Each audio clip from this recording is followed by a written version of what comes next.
सो hello दोस्तों, welcome to our channel code for life. और आज हम लोग कंप्लीट कोर्स स्टार्ट करने वाले हैं जो कि HTML के ऊपर होगा। तो अगर आप एक बिगिनर है जिसे HTML पढ़नी है तो आप इस वीडियो को कम्प्लीटली फॉलो कर सकते हैं, या कुछ अगर आपको HTML ऑलरेडी भी आती है तब भी आप इस वीडियो को फॉलो कर सकते हैं, क्योंकि इसमें आपको कुछ नई टिप्स एंड ट्रिक्स देखने को मिलेंगी। मैं कुछ नई चीज़ों के बारे में यहाँ पे डिस्कस करने वाला हूँ। तो चलिए बिना टाइम वेस्ट करते हुए इस वीडियो को स्टार्ट करते हैं। तो HTML stand for hypertext markup language. तो बेसिकली ये एक प्रोग्रामिंग लैंग्वेज नहीं है, ये एक मार्कअप लैंग्वेज है। तो मार्कअप लैंग्वेज बताती है कि ये कंटेंट को रैप करने के लिए यूज़ करी जाती है, कंटेंट को मार्क करने के लिए यूज़ करी जाती है। आप अलग अलग टैग्स का यूज़ करके यहाँ पर अपने कंटेंट को डिस्प्ले करा सकते हैं, इमेजेस को ऐड कर सकते हैं। हम लोग देखेंगे कि म्यूजिक फाइल्स भी ऐड कर सकते हैं, वीडियोज़ को भी ऐड कर सकते हैं। आप लोग अपने वेब पेज के अंदर दूसरी वेब पेज का भी यहाँ पर आई फ्रेम ऐड कर सकते हैं। तो चलिए देखते हैं यहाँ पर कुछ और बातों के बारे में। तो HTML यहाँ पर क्या करती है, आपके वेब पेज का प्रॉपर स्ट्रक्चर बनाती है, एंड उसके बाद आप क्या करते हैं, CSS का यूज़ करके अपने पेज को ब्यूटीफुल और इंटरैक्टिव बनाते हैं। एंड इसके बाद जावास्क्रिप्ट आपके वेब पेज में लॉजिक ऐड करती है, ताकि आपकी वेब पेज, आपकी वेबसाइट जो आपने डेवलप करी है वो और ज़्यादा अच्छी दिखे एंड और ज़्यादा मीनिंगफुल लगे। सो अभी हम जो बात करने वाले हैं वो सिर्फ और सिर्फ HTML की करने वाले हैं, और इसमें इसके बाद आप जो है एक वेब पेज का प्रॉपर स्ट्रक्चर बना पाएंगे। तो नेक्स्ट इसमें जो हम लोग बात करते हैं वो बात करते हैं लेआउट के बारे में, कि जो आपके वेब पेज का लेआउट होता है वो किस तरीके से डिवाइड होता है। तो सबसे पहले जो आपका होता है वो होता है हेडर। तो हेडर में जनरली जो इन्फॉर्मेशन होती है वो होती है आपके लोगोस की, जो अपने कंपनी का लोगो होता है, आपका राइट साइड में अवतार आइकन होता है जो आपकी लॉगिन प्रोफाइल दिखाता है, ठीक है। सो नैवबार बेसिकली क्या होता है कि आपने देखा होगा कि किसी वेबसाइट पर विजिट करते हो तो वहाँ पर सेक्शन होता है home, about us, contact us का। तो ये सब सेक्शन जो होते हैं वो नैवबार में ऐड किए जाते हैं। बेसिकली ये आपका एक नेविगेशन बार होता है। एंड एक होता है आपका मेन कंटेंट सेक्शन, जहाँ पे आप अपनी वेबसाइट का कंटेंट ऐड करते हैं, जहाँ पर आप हेडिंग्स लिखते हैं, जहाँ पैराग्राफ लिखते हैं, इमेजेस ऐड करते हैं। तो ये सब चीज़ें जो हम लोग करते हैं वो कंटेंट यहाँ पर एरिया में करते हैं। नेक्स्ट आपका लास्ट आता है फुटर। तो फुटर में भी जनरली आप लोगों ने देखा होगा कि कंपनी का एड्रेस लिखा होता है, कॉपीराइट इन्फॉर्मेशन लिखी होती है, कंपनी का मेल आईडी के लिए सब्सक्राइब का यहाँ पर बटन दिया होता है। तो ये सब चीज़ें जो होती हैं ऑथर क्रेडिट वगैरह फुटर में ही दी जाती हैं। तो जब भी आप अपने वेब पेज को डिज़ाइन करें तो मेक श्योर कि उसको यहाँ पर डिवाइड कर लें, जस्ट लाइक हम किसी लैंग्वेज में अपने कोड को मॉड्यूल्स के फॉर्म में डिवाइड करते हैं, ऐसे ही आपको अपने वेब पेज को जिससे क्या होता है कि कोड रीडेबिलिटी काफ़ी अच्छी होती है एंड आप अपने कोड को मैनेज भी कर सकते हैं। जैसे आपको अगर हेडर में कोई चेंज करना है तो आपको सिंपली हेडर एरिया में जाकर उस कोड के लिए चेंज करना होगा। सो इस तरीके से काफ़ी ज़्यादा ईज पड़ती है आप लोगों को। नेक्स्ट ये बात करते हैं यहाँ पर रिस्पॉन्सिव की। सो रिस्पॉन्सिव बेसिकली क्या होता है कि आप डिपेंड नहीं करता है कि आप अपनी वेबसाइट को किस डिवाइस में खोलते हैं, ये हर डिवाइस में आपको अच्छी दिखने वाली है। आपका जो कंटेंट है वो ओवरलैप नहीं करेगा। एग्जाम्पल के तौर पर दिखाऊँ मैं रिस्पॉन्सिव का मतलब क्या होता है। तो मैं क्या करता हूँ, यहाँ पर मैंने एक वेबसाइट खोली हुई है reactjs.org। तो यहाँ पर क्या करता हूँ, मैं डिवाइस टूल बार पर क्लिक करता हूँ और यहाँ पर देखिए, अगर मैं यहाँ पर इसको किसी भी डिवाइस में क्लिक करूँगा सो ये उसके अकॉर्डिंगली देखिए इसका जो साइज़ है वो छोटा बड़ा हो रहा है। सो रिस्पॉन्सिव पे क्लिक किया मैंने और यहाँ पे देखिए अब मैं इसे जितना छोटा बड़ा करूँगा इसका कंटेंट ऑटोमेटिकली अरेंज होता जाएगा, ठीक है। तो इस तरीके से आप अपनी वेबसाइट को रिस्पॉन्सिव बना सकते हैं, ताकि ये डिपेंड नहीं करता कि आप उसे किस डिवाइस में खोल रहे हैं, वो हर डिवाइस में अच्छी ही दिखेगी। सो इस तरीके से काम होता है रिस्पॉन्सिव में। तो हम इस कोर्स में हर एक चीज़ को हैंड्स ऑन देखने वाले हैं। यहाँ पर मैं आपको बेस्ट प्रैक्टिस की जो चीज़ें होंगी वो शेयर करूँगा, ठीक है। मैं बताऊँगा कि आपको क्या करना चाहिए, क्या नहीं करना चाहिए, और at the end of this video आप HTML में आपको काफ़ी अच्छी नॉलेज हो जाएगी। सो बिना टाइम वेस्ट करते हुए स्टार्ट करते हैं इस वीडियो को। तो सबसे पहले क्या करना है, अपने को कोड एडिटर इंस्टॉल करना है। तो आप चाहे तो कोई भी कोड एडिटर इंस्टॉल कर सकते हैं, like VS studio code, like atom, bracket, Sublime, कुछ भी यूज़ कर सकते हैं। एंड यहाँ पर हम लोग विजुअल स्टूडियो कोड जो है डाउनलोड करने वाले हैं। तो इसको क्लिक कर देना है, यहाँ पे आना है आपको डाउनलोड्स में, एंड यहाँ पे आपको डाउनलोड करना है सिंपली अपने सिस्टम के लिए। अगर आप विंडो बेस्ड यूज़र है तो आपको यहाँ पर विंडो का पैकेज जो है इंस्टॉल करना है, सिंपली क्लिक करेंगे और ये डाउनलोड हो जाएगा। एंड जनरल प्रोसेस आपको इंस्टॉल करने के लिए। सो यहाँ मैं आ गया हूँ अपने कोड एडिटर में, एंड यहाँ पर मैं एक फ़ोल्डर जो है ओपन कर लेता हूँ। तो फोल्डर ओपन करने के बाद यहाँ पर आप देख रहे होंगे ये एक ब्लैंक फोल्डर है, इसके अंदर कोई फाइल नहीं है। तो पहली फाइल क्रिएट करते हैं यहाँ पे, ठीक है। तो यहाँ फाइल क्रिएट करने के लिए मेरे को यहाँ पे इसका नाम लिखना होगा। तो फाइल का नाम आप कुछ भी दे सकते हैं, बट मेक श्योर कि जो इसका एक्सटेंशन है वो .html होना चाहिए, तभी ये पता चलेगा कि आपकी जो फाइल है वो एक मार्कअप फाइल है, ठीक है। तो यहाँ पर अब हम लोग क्या करेंगे, अपना यहाँ पर HTML का स्ट्रक्चर बना लेंगे। तो उसके लिए आपको प्रेस करना पड़ेगा यहाँ पर Shift N1, तो आपका एक्सक्लेमेशन मार्क जो है आ जाएगा, एंड आपको जो है एंटर करना है। तो इस तरीके से आपका जो बॉयलर प्लेट है वो क्रिएट हो जाएगा, ठीक है। सो हम बात करेंगे यहाँ पर कि हाँ ठीक है, हर एक चीज़ का मतलब क्या होता है। तो ये जो डॉक टाइप होती है, बट ये डिक्लेरेशन बताती है कि आपको जो HTML है वो डॉक टाइप का है, ठीक है। यहाँ पर हमने बताई हुई है कि उसकी जो लैंग्वेज है वो इंग्लिश लैंग्वेज है। यहाँ पर हमने कुछ इन्फॉर्मेशन प्रोवाइड करी है जिसे हम बोलते हैं मेटा इन्फॉर्मेशन, कि information about this HTML document, कि हम लोग कौन सी कैरेक्टर इनकोडिंग यूज़ करने वाले हैं। एंड यहाँ पर हमारे जो कंटेंट की डिवाइस फिर होने वाली है वो कैसे होने वाली है, ठीक है, उसका इनिशियल स्केल क्या होगा, तो वो सब हम लोग प्रोवाइड करते हैं यहाँ पर, ठीक है। देन आप यहाँ पर टाइटल प्रोवाइड करें। टाइटल क्या होता है कि जो भी आपके वेब पेज के ऊपर आपने कभी देखा होगा कि जो ऊपर टाइटल में यहाँ पर टैब में दिख रहा होता है वो उसका होता है टाइटल, ठीक है। देन हमारा होती है हमारे पास बॉडी। तो बॉडी में आप लिखते हैं जो भी कंटेंट आपको वेब पेज पे शो करना होता है, ठीक है। तो यहाँ से हमने HTML की बॉडी स्टार्ट करी और HTML की बॉडी यहाँ पर हमने क्लोज करी, ठीक है। यहाँ हमने हेड की बॉडी स्टार्ट करी और हेड की बॉडी यहाँ पर क्लोज करी। तो स्टार्ट करते हैं सबसे पहले चीज़ से, एंड बट उससे पहले एक काम करते हैं, चलते हैं एक्सटेंशंस में, ठीक है। एक्सटेंशन में चल के यहाँ पर एक एक्सटेंशन डाउनलोड करनी है अपने को, इसका नाम है लाइव सर्वर, ठीक है। लाइव सर्वर आपको यहाँ पर डाउनलोड कर लेना ताकि आपको यहाँ पर एक local host server basically create करता है, ठीक है। एक आपका लोकल होस्ट डेवलपमेंट सर्वर बन जाएगा जिसके हेल्प से क्या करना होगा, आपको बार बार पेज को रिफ्रेश नहीं करना। जब भी आप कोई चेंजेस करके सेव करेंगे ये आपके लिए ऑटोमेटिकली आपके पेज को क्या कर देगा, सेव कर देगा।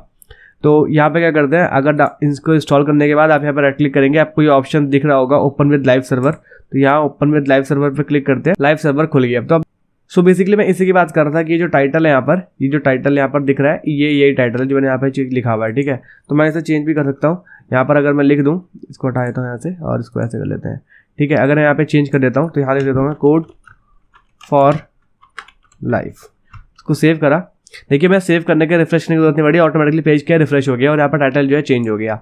तो अब यहाँ पर स्टार्ट करते हैं अपनी चीज़ों को। तो सबसे पहले हम लोग बात करते हैं टैग्स की। सो HTML is all about tags, ठीक है। आप लोग यहाँ पर टैग्स का इस्तेमाल करते हैं और हर एक टैग का कुछ स्पेसिफिक काम होता है कि कोई टैग किसी चीज़ के लिए बना हुआ है और आप उसको उसी पर्पज़ के लिए यूज़ कर सकते हैं। तो हम लोगों को टैग्स की हेल्प से यहाँ पर अपने कंटेंट को यहाँ पर लिखना होता है। सो हम लोग हर एक टैग को यहाँ पर हैंड्स ऑन देखने वाले हैं। ऐसा नहीं है कि मैं सिर्फ आपको थ्योरेटिकल इन्फॉर्मेशन देने वाला हूँ, हम लोग जो चीज़ पढ़ेंगे उसका यहाँ पर प्रैक्टिकल हैंड्स ऑन करके देखेंगे, तो ताकि ये सेशन जो है और ज़्यादा इंटरेक्टिव रहे।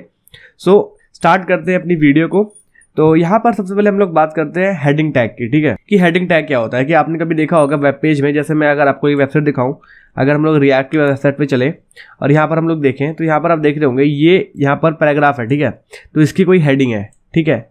यहाँ पर ये एक पैराग्राफ है तो इसकी कोई हेडिंग है। तो ये हेडिंग हम लोग कैसे ऐड करते हैं, तो उसके लिए यहाँ पर हम लोग यूज़ करते हैं H टैग, ठीक है। H and basically size depend करते हैं कि आपको H1, H2, H3, H4, H5, H6 6 levels होते हैं आपकी हेडिंग के। सो H1 सबसे बड़ा होता है एंड H6 सबसे छोटा होता है, ठीक है। सो यहाँ मैं लिख देता हूँ H1 एंड यहाँ लिख देता हूँ मैं हेडिंग। इसको सेव किया मैंने। तो यहाँ पे आप देख रहे होंगे ये जो हेडिंग है यहाँ पर, ये सबसे बड़ी हेडिंग है अभी, ठीक है। ऐसे ही मैं यहाँ पर अलग अलग S6 तक अगर ऐड कर दूंगा, तो इसको फिलहाल ऐड कर देता हूँ मैं। तो ये देखिए ये मैंने ऐड कर दी, तो आप देखेंगे यहाँ पर साइज जो है डिक्रीमेंट हो रहा है, ठीक है। H1 सबसे बड़ा है, देन उससे छोटा H2 है, देन उससे छोटा H3 है, देन उससे छोटा H4 एंड सो ऑन। सो इस तरीके से हेडिंग यहाँ पर आप कर सकते हैं, ठीक है। तो यहाँ पर जो एक चीज़ बताने वाली बात है वो है कि एलिमेंट क्या होता है। एलिमेंट बेसिकली होता है जो भी आपके स्टार्टिंग टैग से लेकर एंडिंग टैग तक होता है, उस पूरे को हम लोग बोलते हैं एलिमेंट, ठीक है। तो कभी अगर आपको कोई बोला जाए कि हाँ ठीक है लाइक आपका एलिमेंट क्या है, तो आपको पता होना चाहिए कि हाँ है क्या। तो ये आपका स्टार्ट टैग है, ये आपका एंड टैग है, एंड ये जो बीच में इसके लिखा होता है ये आपका एलिमेंट कंटेंट है, ठीक है। तो ये आपका कंटेंट होता है जो आप शो करा रहे होते हैं यूजिंग दीज टैग्स, ठीक है। सो ये हो गई आपकी हेडिंग। आपने हेडिंग जो है बना ली। अब लेट से अब अपने को बनाना है यहाँ पर कि इसके नीचे ये जो इन्फॉर्मेशन लिखी हुई है ये कैसे लिखी हुई है, ठीक है। तो एक काम करते हैं, इसको कॉपी कर लेते हैं यहाँ से। सो इसको हटाकर नीचे आते हैं और यहाँ पर बनाते हैं हम लोग एक हेडिंग जो कि होगी H2 एंड यहाँ लिखूंगा मैं अ सिंपल कंपोनेंट। इसको सेव किया और यहाँ से जो है इसको हटा देता हूँ, ठीक है। इसका भी कोई ज़रूरत नहीं है अपने को। तो यहाँ पे हम सिंपल कंपोनेंट बन गया।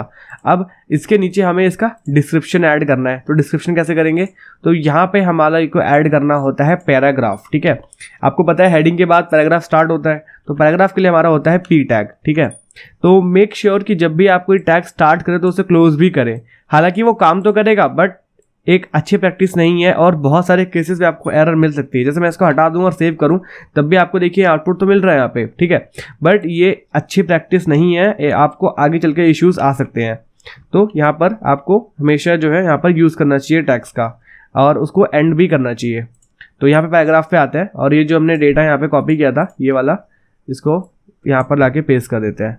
तो यहाँ से हमारा जो है पैराग्राफ बन जाएगा। तो इसको सेव किया और फॉर्मेटिंग के लिए मैं क्या कर रहा हूँ, यहाँ पर अल्ट शिफ्ट एफ प्रेस करूँगा तो मेरा कंटेंट जो है यहाँ पर ऑटो फॉर्मेट हो गया, ठीक है। इसके लिए आप जो है प्रिटियर इंस्टॉल कर सकते हैं एंड इसके बाद आप चाहे तो मैनुअली भी इसे फॉर्मेट कर सकते हैं। राइट क्लिक करके यहाँ पर फॉर्मेट डॉक्यूमेंट पे आप क्लिक कर देंगे तो ये फॉर्मेट भी हो जाएगा। तो यहाँ पर देखिए मेरा कोड काफ़ी रीडेबल लगता है इससे, ठीक है। काफ़ी ज़्यादा मेरे को ज़्यादा कंटेंट सिंगल लाइन में अरेंज नहीं करना पड़ता है। तो वापस से आता हूँ इस पर और देखते हैं यहाँ पर। तो ये देखिए मेरा जो कंटेंट है वो यहाँ पर नीचे आ गया है। तो पैराग्राफ टैग की हेल्प से आप ऐसे कंटेंट ऐड करते हैं, ठीक है। हेडिंग अपने बना ली, पैराग्राफ्स बना लिए। अगली हम लोग बात करते हैं कि अगर मुझे लाइन ब्रेक देना हो तो कैसे दूंगा मैं, ठीक है। लाइन ब्रेक देने के लिए क्या करूंगा कि मैं चाहता हूं कि यहाँ रेंडर मेथड के बाद से क्या हो कि अगली लाइन से यहाँ पर जो है चीज़ें डिस्प्ले हों। तो उसके लिए क्या आप क्या बोलेंगे कि एंटर अगर मैं हिट कर दूंगा तो क्या डेटा जो है मेरा अगली लाइन से दिखाएगा। तो एक बार ट्राई करके देखते हैं। तो इसको वापस से आते हैं, यहाँ पर देते हैं बैक स्पेस और उसको कर लेते हैं सेव। बट यहाँ पर देखो कोई चेंजेस नहीं दिखे अपने को। यहाँ पर देखिए जैसा यहाँ पर जो कंटेंट है वो जितना एक लाइन में कंटेंट आएगा उतना उसे अलाइन कर देगा, उसके बाद नेक्स्ट लाइन स्विच करेगा। तो अगर आपको मैनुअली अपने डेटा को यहाँ पर क्या करना हो, ब्रेक डाउन करना हो, मतलब आप चाहते हैं कि सिंगल लाइन में सिर्फ इतना यहाँ पर मेथड तक मेरे को चीज़ शो हो, तो वो कैसे होगा। तो वहाँ के लिए आप यूज़ करते हैं यहाँ पर बी आर टैग। तो बी आर टैग के लिए आपको यहाँ पर सीधे आपको बस बी आर को यहाँ पर लिखना होता है एंड यहाँ पर इसको बोलते हैं एम्प्टी टैग, क्योंकि जिस टैग का कोई क्लोजिंग टैग नहीं होता है तो उसको सिर्फ हम बोलते हैं हम लोग एम्प्टी टैग। तो यहाँ पर बहुत सारे एम्प्टी टैग होते हैं, जैसे आपका बी आर हो गया, एच आर हो गया, ठीक है। तो ये सब आपके एम्प्टी टैग्स होते हैं। तो देखिए मेथड के बाद हमको लाइन ब्रेक मिल गया एंड उसके बाद जो कंटेंट है वो आ गया। अगर आप चाहते हैं कि फुल स्टॉप के बाद भी यहाँ पर आपका ब्रेक हो जाए तो आप यहाँ पर बी आर टैग लिख सकते हैं, तो डिस्प्ले तक प्रिंट होगा। इसके बाद अब देखो ऑटोमेटिकली यहाँ पर ब्रेक लग गया और नेक्स्ट लाइन में चला गया डॉक्यूमेंट आपका। तो बी आर टैग आप बेसिकली इस चीज़ के लिए यूज़ कर सकते हैं, ठीक है। नेक्स्ट चीज़ हम लोग ये देखते हैं कि यहाँ पर अगर ये देखिए आप यहाँ पर एक लाइन देख रहे होंगे, ये लाइन आप कैसे ऐड कर सकते हैं अपने वेब पेज में। अगर आपको यहाँ पर चाहते हैं कि ये सिंपल कंपोनेंट लिखा मैंने, देन यहाँ मैं एक लाइन ब्रेक दे दूँ, उसके बाद मेरा पैराग्राफ आए, तो वहाँ पे क्या करना है, आपको एक और एम्प्टी टैग का इस्तेमाल करना है। तो यहाँ पर क्या करता हूँ, यहाँ पर H2 लिखा हुआ है, H2 मेरी ये हेडिंग थी या सिंपल कंपोनेंट। इसके बाद मुझे लाइन ब्रेक देना है तो यहाँ पर नीचे आके मैं लिखूंगा HR और इसको टैग को क्लोज कर दूंगा और इसको सेव कर दूंगा। तो यहाँ पर देखिए मेरी जो यहाँ पर एक लाइन भी यहाँ पर जो है ऐड हो चुकी है, ठीक है। तो इस तरीके से आप जो है यहाँ पर इसमें लाइन ब्रेक भी डाल सकते हैं। सो नेक्स्ट हम लोग बात करते हैं प्री टैग के बारे में, ठीक है। बट उससे पहले मैं दिखाता हूँ कि हमें इसे यूज क्यों करना चाहिए। तो मैं क्या करता हूँ, वापस से पैराग्राफ टैग बना लेता हूँ एंड इसके अंदर मैं यहाँ पर कुछ पोएम्स की लाइन्स जो है प्रिंट करना चाहता हूँ, ठीक है। तो वो मैं लाकर सीधे यहाँ पर पेस्ट कर दूंगा, ठीक है। आपको ये सिंपली लाइन जो है यहाँ पर आप कुछ भी टाइप कर सकते हैं, ठीक है। और मैं चाहता हूँ कि एज इट इज प्रिंट हो कि टू डू के बाद यहाँ पर लाइन ब्रेक आ जाए एंड देन उसके बाद यहाँ पर एक और लाइन का यहाँ पर लाइन स्पेसिंग रहे एंड देन दूसरी लाइन प्रिंट हो। तो उसको सेव करूँगा, बट यहाँ पर देखिए मेरे को नॉर्मली प्रिंट हो रहा है। तो अब जैसे हम लोगों ने ब्रेक टैग पढ़ लिया है तो यहाँ पर ब्रेक टैग लगा सकते हैं। तो इसको सेव कर लेंगे तो ये देखिए यहाँ पर नेक्स्ट लाइन से प्रिंट हो गया, ठीक है। और अगर मेरे को चाहता हूँ कि एक और लाइन ब्रेक आएगा तो मेरे को एक और यहाँ पर बी आर टैग जो है इस्तेमाल करना पड़ेगा। तो सेव कर लिया। तो ये देखिए इस तरीके से जो है यहाँ पर दिखा रहा है। बट जैसे कि आप लोगों को पता है कि ये पोएम्स के लाइन्स हैं, तो मैं चाहता हूँ कि थोड़ा स्पेशल वे से दिखे मेरे को कंटेंट है यहाँ पर वेब पेज पे। तो इसकी जगह मैं क्या कर सकता हूँ, नीचे आकर यहाँ पर यूज़ कर सकता हूँ प्री टैग यहाँ पर यूज़ करना है एंड आपको सीधे कुछ नहीं करना है, आपका कंटेंट यहाँ पर लाना है, कॉपी करना है एंड यहाँ लाके पेस्ट कर देना है और यहाँ से बी आर टैग हटा देते हैं क्योंकि अब अपने को ऐसे भी ज़रूरत नहीं पड़ने वाली है, ठीक है। तो उसको सेव कर लिया। तो यहाँ पे आप देखेंगे कितना अच्छे तरीके से यहाँ पे फॉर्मेट होके जो है प्रिंट हो गया है। और आप देख रहे होंगे कि जितने स्पेसेस मैंने यहाँ पर दिए हुए ये हर एक स्पेस को काउंट कर रहा है, ठीक है। अगर मैं ये बैक स्पेस दबा दूंगा और यहाँ से भी अगर मैं ये जो स्पेस है ये हटा दूंगा और सेव करता हूँ तो ये चला जाएगा यहाँ पे एकदम लेफ्ट साइड में, ठीक है। यहाँ जितने मैं एंटर दबाऊंगा ये उतने एंटर जो है काउंट करेगा, ठीक है। जैसे आप लोगों ने लैंग्वेजेस में स्ट्रिंग लिटरल्स पढ़े होंगे जहाँ पे आप डायनेमिक स्ट्रिंग कराते हैं, या आपने कभी स्ट्रिंग इंटरपोलेशन पढ़ा होगा, तो वहाँ पर ये चीज़ काफ़ी अक्सर हमने को देखने को मिलती है जब हम लोग यहाँ पर डायनेमिकली तरीके से स्ट्रिंग को इंसर्ट करवाते हैं। तो वापस से इसको ऐसा कर देते हैं एंड यहाँ पे इसको सेव कर देते हैं। तो इस तरीके से आपका प्री टैग आप यूज़ कर सकते हैं जब आपको कोई एक किसी पोएम का एक्सर्प्ट यहाँ पर आपको प्रिंट करवाना हो या कोई कोट्स है आप वो अपने वेब पेज में इंसर्ट करना चाहते हो तो आप प्री टैग का इस्तेमाल कर सकते हैं। नेक्स्ट हम लोग बात करते हैं स्टाइल एट्रीब्यूट के बारे में, ठीक है। स्टाइल टैग से क्या होता है कि आप जनरली स्टाइलिंग करते हैं अपने वेब पेज की, ठीक है। जैसे HTML आपके वेब पेज का स्ट्रक्चर बनाता है तो CSS आपके पेज को और ज़्यादा ब्यूटीफुल बनाता है और ज़्यादा यूज़र फ्रेंडली बनाता है। तो क्या करते हैं, यहाँ पर एक पैराग्राफ टैग बना लेते हैं एंड पैराग्राफ टैग के अंदर लिख लेते हैं hey can you change my colour, इसको सेव कर देते हैं। तो यहाँ पर एक कंटेंट जो है दिख गया मेरे को, ठीक है। तो इसके बाद मैं क्या करता हूँ, P के अंदर आता हूँ मैं यहाँ पर स्टाइल एट्रीब्यूट। तो बेसिकली एट्रीब्यूट क्या होता है कि जब आप टैग के अंदर और एडिशनल इन्फॉर्मेशन पास करते हैं तो उसे हम बोलते हैं एट्रीब्यूट। जैसे यहाँ पर देखिए मैंने यहाँ पर मेटा टैग यूज़ किया था, पर मेटा टैग के अंदर मैंने यहाँ पर एक name property and content property यहाँ पर पास की थी। तो इससे क्या हुआ कि मेरे को मेटा टैग को एडिशनल इन्फॉर्मेशन जो मैंने पास आउट करी with the help of attributes. यहाँ पर कैर सेट भी एक एट्रीब्यूट है, ये यहाँ पर एक लैंग भी एक एट्रीब्यूट है। So these are all attributes जो कि आपके टैग को एडिशनल इन्फॉर्मेशन जो है प्रोवाइड करते हैं। तो यहाँ पे क्या करते हैं हम लोग, यहाँ लिखते हैं स्टाइल एंड इसके बाद आपको यहाँ लेना है इक्वल टू एंड यहाँ पे आपको डबल कोट्स के अंदर आपको यहाँ पर स्टाइल में हम लोग बेसिकली जो CSS यूज़ करते हैं वहाँ पे हम प्रॉपर्टी वैल्यू जो है यूज़ करते हैं। प्रॉपर्टी वैल्यू फॉर एग्जांपल मैं समझाऊँ तो लेट्स से कि अगर कोई आपसे पूछता है कि आपका नाम क्या है तो आप बोलते हैं कि XYZ जो भी आपका नाम है, ठीक है। कोई आपसे पूछता है कि आपकी स्किल्स क्या है तो आप बोलते हैं ठीक है मैं एक फ्रंट एंड डेवलपर हूँ, ठीक है। तो ये देखिए ये आपकी प्रॉपर्टीज़ है जिस प्रॉपर्टीज से आप पहचाने जा रहे हैं एंड ये उसकी वैल्यूज़ है। यहाँ पे अगेन एक प्रॉपर्टी है एंड ये उसकी वैल्यू है। तो यहाँ पर हमारा CSS भी ऐसे ही काम करता है, ठीक है। तो डबल कोट्स के अंदर आपको प्रॉपर्टी एंड वैल्यूज़ पास करनी है। सो पहली जो हम यहाँ पास कर रहे हैं वो है अपना कलर प्रॉपर्टी। तो कलर प्रॉपर्टी में यहाँ पर हम लोग यहाँ पर पास करेंगे अपना कलर जो भी हम करना चाहते हैं। तो यहाँ मैं कलर यहाँ पे पास कर देता हूँ सिंपली, ठीक है। इसके बाद सेमीकोलन देके आपको सेपरेशन देना है अगर आप और ज़्यादा प्रॉपर्टीज पास करना चाहते हैं। तो फिलहाल तो भी इतना ही करते हैं, सेव कर देते हैं। तो यहाँ पे आप देख रहे होंगे कलर जो है यहाँ पर चेंज हो गया है, ठीक है। इसको सिंपली क्या कर देता हूँ, ब्लू कर देता हूँ मैं ताकि आपको और अच्छे से दिखे। इसको सेव कर देता हूँ। तो यहाँ पे आप देख रहे होंगे कि ये जो कलर है इसका वो चेंज हो चुका है, ठीक है। तो ऐसे ही एक और प्रॉपर्टी होती है हमारी बैकग्राउंड कलर की, ठीक है, कि जो मेरे टेक्स्ट का बैकग्राउंड कलर है वो कैसा होगा। तो वो मैं कर देता हूँ इधर कैडेट ब्लू, ठीक है, एंड सेव कर देता हूँ। तो यहाँ पे आप देखिए इसका बैकग्राउंड कलर जो है चेंज हो गया, ठीक है। इस तरीके से आप चाहें तो फॉन्ट स्टाइल भी चेंज कर सकते हैं। तो फॉन्ट स्टाइल चेंज करने के लिए हमारा है यहाँ पर फॉन्ट फैमिली, ठीक है। फॉन्ट फैमिली में आपको वैल्यू पास करनी होती है। तो बहुत सारी यहाँ पर देखिए यहाँ पर फॉन्ट स्टाइल से आप कुछ भी चूज़ कर सकते हैं। तो यहाँ पे सिंपली मैं यहाँ पर एरियल चूज़ कर लेता हूँ एंड सेव करता हूँ। तो यहाँ पे आप देखिए आपका जो टेक्स्ट है उसका स्टाइल भी चेंज हो गया। इसी तरीके से आपकी एक और एडिशनल प्रॉपर्टी होती है जो आप दे सकते हैं, वो होती है हमारी फॉन्ट साइज़। जैसे अगर मेरे को साइज़ यहाँ पर उसका चेंज करना है तो आप वो भी चेंज कर सकते हैं।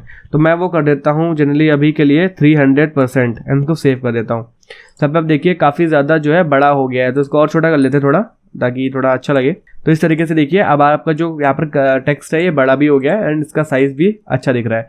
तो इस तरीके से ऐसे बहुत सारे आप प्रॉपर्टी वैल्यूज़ पास कर सकते हैं यूजिंग द स्टाइल एट्रीब्यूट। सो ये जनरली यूज़ किया था आपका स्टाइलिंग में। तो मैं Alt+Shift+F प्रेस करके वापस से इसे फॉर्मेट कर सकता हूँ। तो आप देखिए रीडेबिलिटी की तरफ से काफ़ी ज़्यादा बेहतर हो गया ये। आप पढ़ सकते हैं इसको हर एक प्रॉपर्टी एंड वैल्यू को।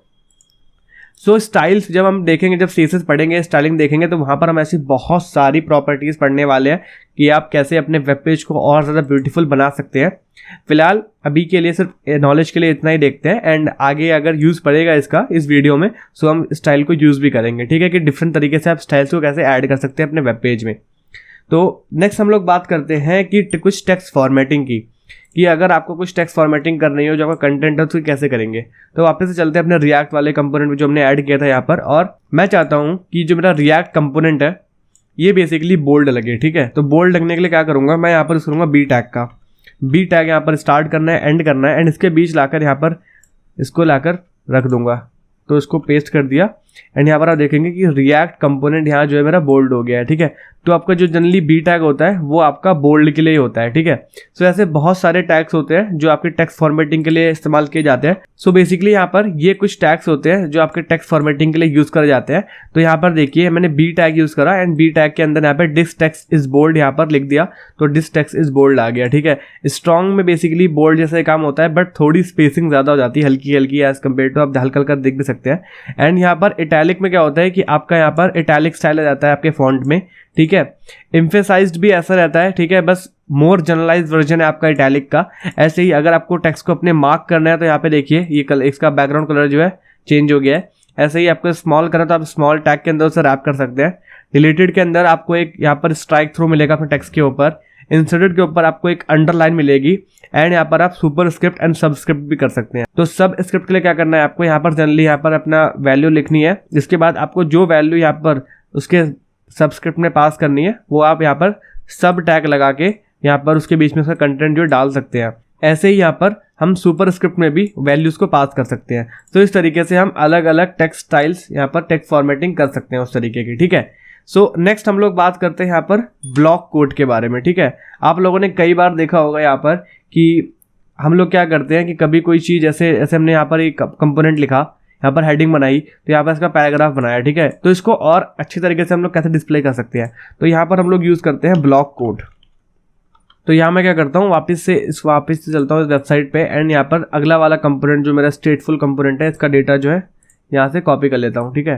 तो यहाँ से इसे कॉपी करा और यहाँ लाकर इसे पेस्ट कर देता हूँ, सिंपल। इसको पेस्ट कर दिया और फॉर्मेट कर लिया, Alt Shift F, वापस से चला अपनी वेबसाइट पे और यहाँ पर आप देख रहे होंगे। सो अब थोड़ा जो यहाँ पर कंटेंट है थोड़ा राइट अलाइन हो गया हल्का सा। तो यहाँ पर आप देखिए कि इधर क्या करता हूँ मैं, यहाँ पर एक ऊपर इसके ऐड कर लेता हूँ अपना पैराग्राफ टैग। तो यहाँ पैराग्राफ टैग मैंने ऐड कर लिया एंड यहाँ लिख लेता हूँ अ स्टेटफुल कंपोनेंट, इसको सेव कर लेता हूँ। तो यहाँ पर आप देखिए कि अब थोड़ा ज़्यादा सही लग रहा है यहाँ पर अगर देखने से। एंड यहाँ पी टैग को हटा के एक काम करते हैं हम लोग, H1 टैग जो है लिख लेते हैं। यहाँ लिख लेता हूँ अ स्टेटफुल कंपोनेंट, सेव कर लिया। तो इस तरीके से आप यहाँ पर इसको देख सकते हैं, ठीक है। हमारा जो है यहाँ पर कंटेंट भी ऐड हो गया है, थोड़ा इससे थोड़ा अच्छा लग रहा है कंटेंट। एंड अगर हम चाहते हैं कि हमें अपने कंटेंट को यहाँ पर डबल कोट्स के अंदर रैप करना है तो हम लोग यहाँ यूज़ कर सकते हैं क्यू टैग का, ठीक है। तो क्यू टैग कैसे करना है आपको, यहाँ लिखना है सिंपली क्यू, इसको स्टार्ट करना है, इसको क्लोज भी करना है एंड इसके अंदर आपको अपना कंटेंट यहाँ पर सिंपली लाकर यहाँ पेस्ट कर देना है। इसको सेव करेंगे तो यहाँ पर जो हमारा कंटेंट है उसमें देखिए यहाँ पर अब डबल कोट्स जो है लग चुके हैं। तो यार यहाँ से जो है इस कंटेंट को यहाँ से हटा देते हैं। तो यहाँ देखिए मैंने क्या करा, पहले इसे H1 के अंदर रैप किया एंड H1 के अंदर एक और टैग नेस्ट किया, ठीक है। तो इसे हम बोलते हैं नेस्टिंग बेसिकली, कि आप टैग्स के अंदर टैग्स लिखते हैं, ठीक है। एंड यहाँ पे हमने अपने कंटेंट को इसके बीच में जो है पास कर दिया। तो यहाँ पर देखिए आपका आज स्टेटफुल कंपोनेंट में डबल कोट्स में यहाँ मार्क हो चुका है।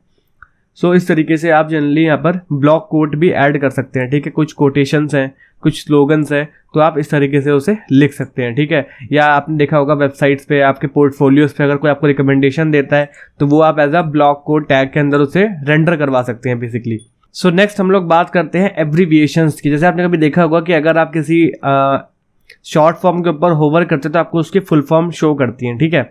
जैसे यहाँ पर देखिए मैं यहाँ पर इसको ऊपर होवर कर रहा हूँ तो मुझे हाइपरटेक्स्ट मार्कअप लैंग्वेज जो है दिख रहा है। तो ये कैसे ऐड कर सकते हैं, तो एक काम करते हैं, यहाँ पर हम लोग यूज़ करते हैं ABBR, ठीक है। एंड यहाँ पर लिख देते हैं टाइटल। तो टाइटल में क्या करते हैं, तो लिख देते हैं हम लोग हाइपर, जो भी आपको यहाँ पर होवर करने पर इन्फॉर्मेशन डिस्प्ले करानी है वो आप यहाँ पर ABBR के अंदर जो है टाइटल एट्रीब्यूट के अंदर पास कर सकते हैं। तो यहाँ पर जो है लैंग्वेज लिख देता हूँ मैं। उसके बाद आपको टैग को क्लोज करना है एंड जिस एलिमेंट के ऊपर होवर करके आपको ये इन्फॉर्मेशन टाइटल ये जो आपने लिखा हुआ है डिस्प्ले करानी है, आपको वो एलिमेंट यहाँ पर लिख देना है। तो मुझे HTML के ऊपर अगर कोई होवर करे तो मुझे यहाँ पर ये इन्फॉर्मेशन जो है डिस्प्ले करानी है, तो उसको सेव कर देता हूँ। एंड यहाँ पे आप देखेंगे HTML के अगर ऊपर मैं होवर कर रहा हूँ तो यहाँ पर मुझे हाइपरटेक्स्ट मार्कअप लैंग्वेज जो है दिख रहा है। तो इस तरीके से आप एब्रीविएशंस भी ऐड कर सकते हैं अपने वेब पेज में, ठीक है। आप शॉर्ट फॉर्म यूज़ करके उसका टाइटल जो है प्रोवाइड कर सकते हैं, टाइटल एट्रीब्यूट। तो इस तरीके से हम लोग एब्रीविएशंस भी ऐड कर सकते हैं। सो लेट्स से कभी आप किसी कंपनी की वेबसाइट विजिट करते हैं तो वहाँ पर एड्रेसेस भी लिखे होते हैं, ठीक है, उनके हेडक्वार्टर्स के। सो वो एड्रेस आप कैसे ऐड करते हैं, ठीक है, उनका एक अलग फॉर्मेट होता है दिखने का, तो वो हम लोग यहाँ यूज़ करेंगे। तो वो लिखेंगे हम लोग यहाँ पर एड्रेस टैग, ठीक है। एड्रेस टैग यहाँ पे ओपन किया एंड क्लोज किया। इसके बाद हम लोग एड्रेस लिख देते हैं, तो यहाँ लिख लेते हैं written by John Doe and यहाँ पर मैं चाहता हूँ कि इस लाइन के बाद जो है ब्रेक हो जाए लाइन, तो यहाँ मैं BR टैग यूज कर लूंगा।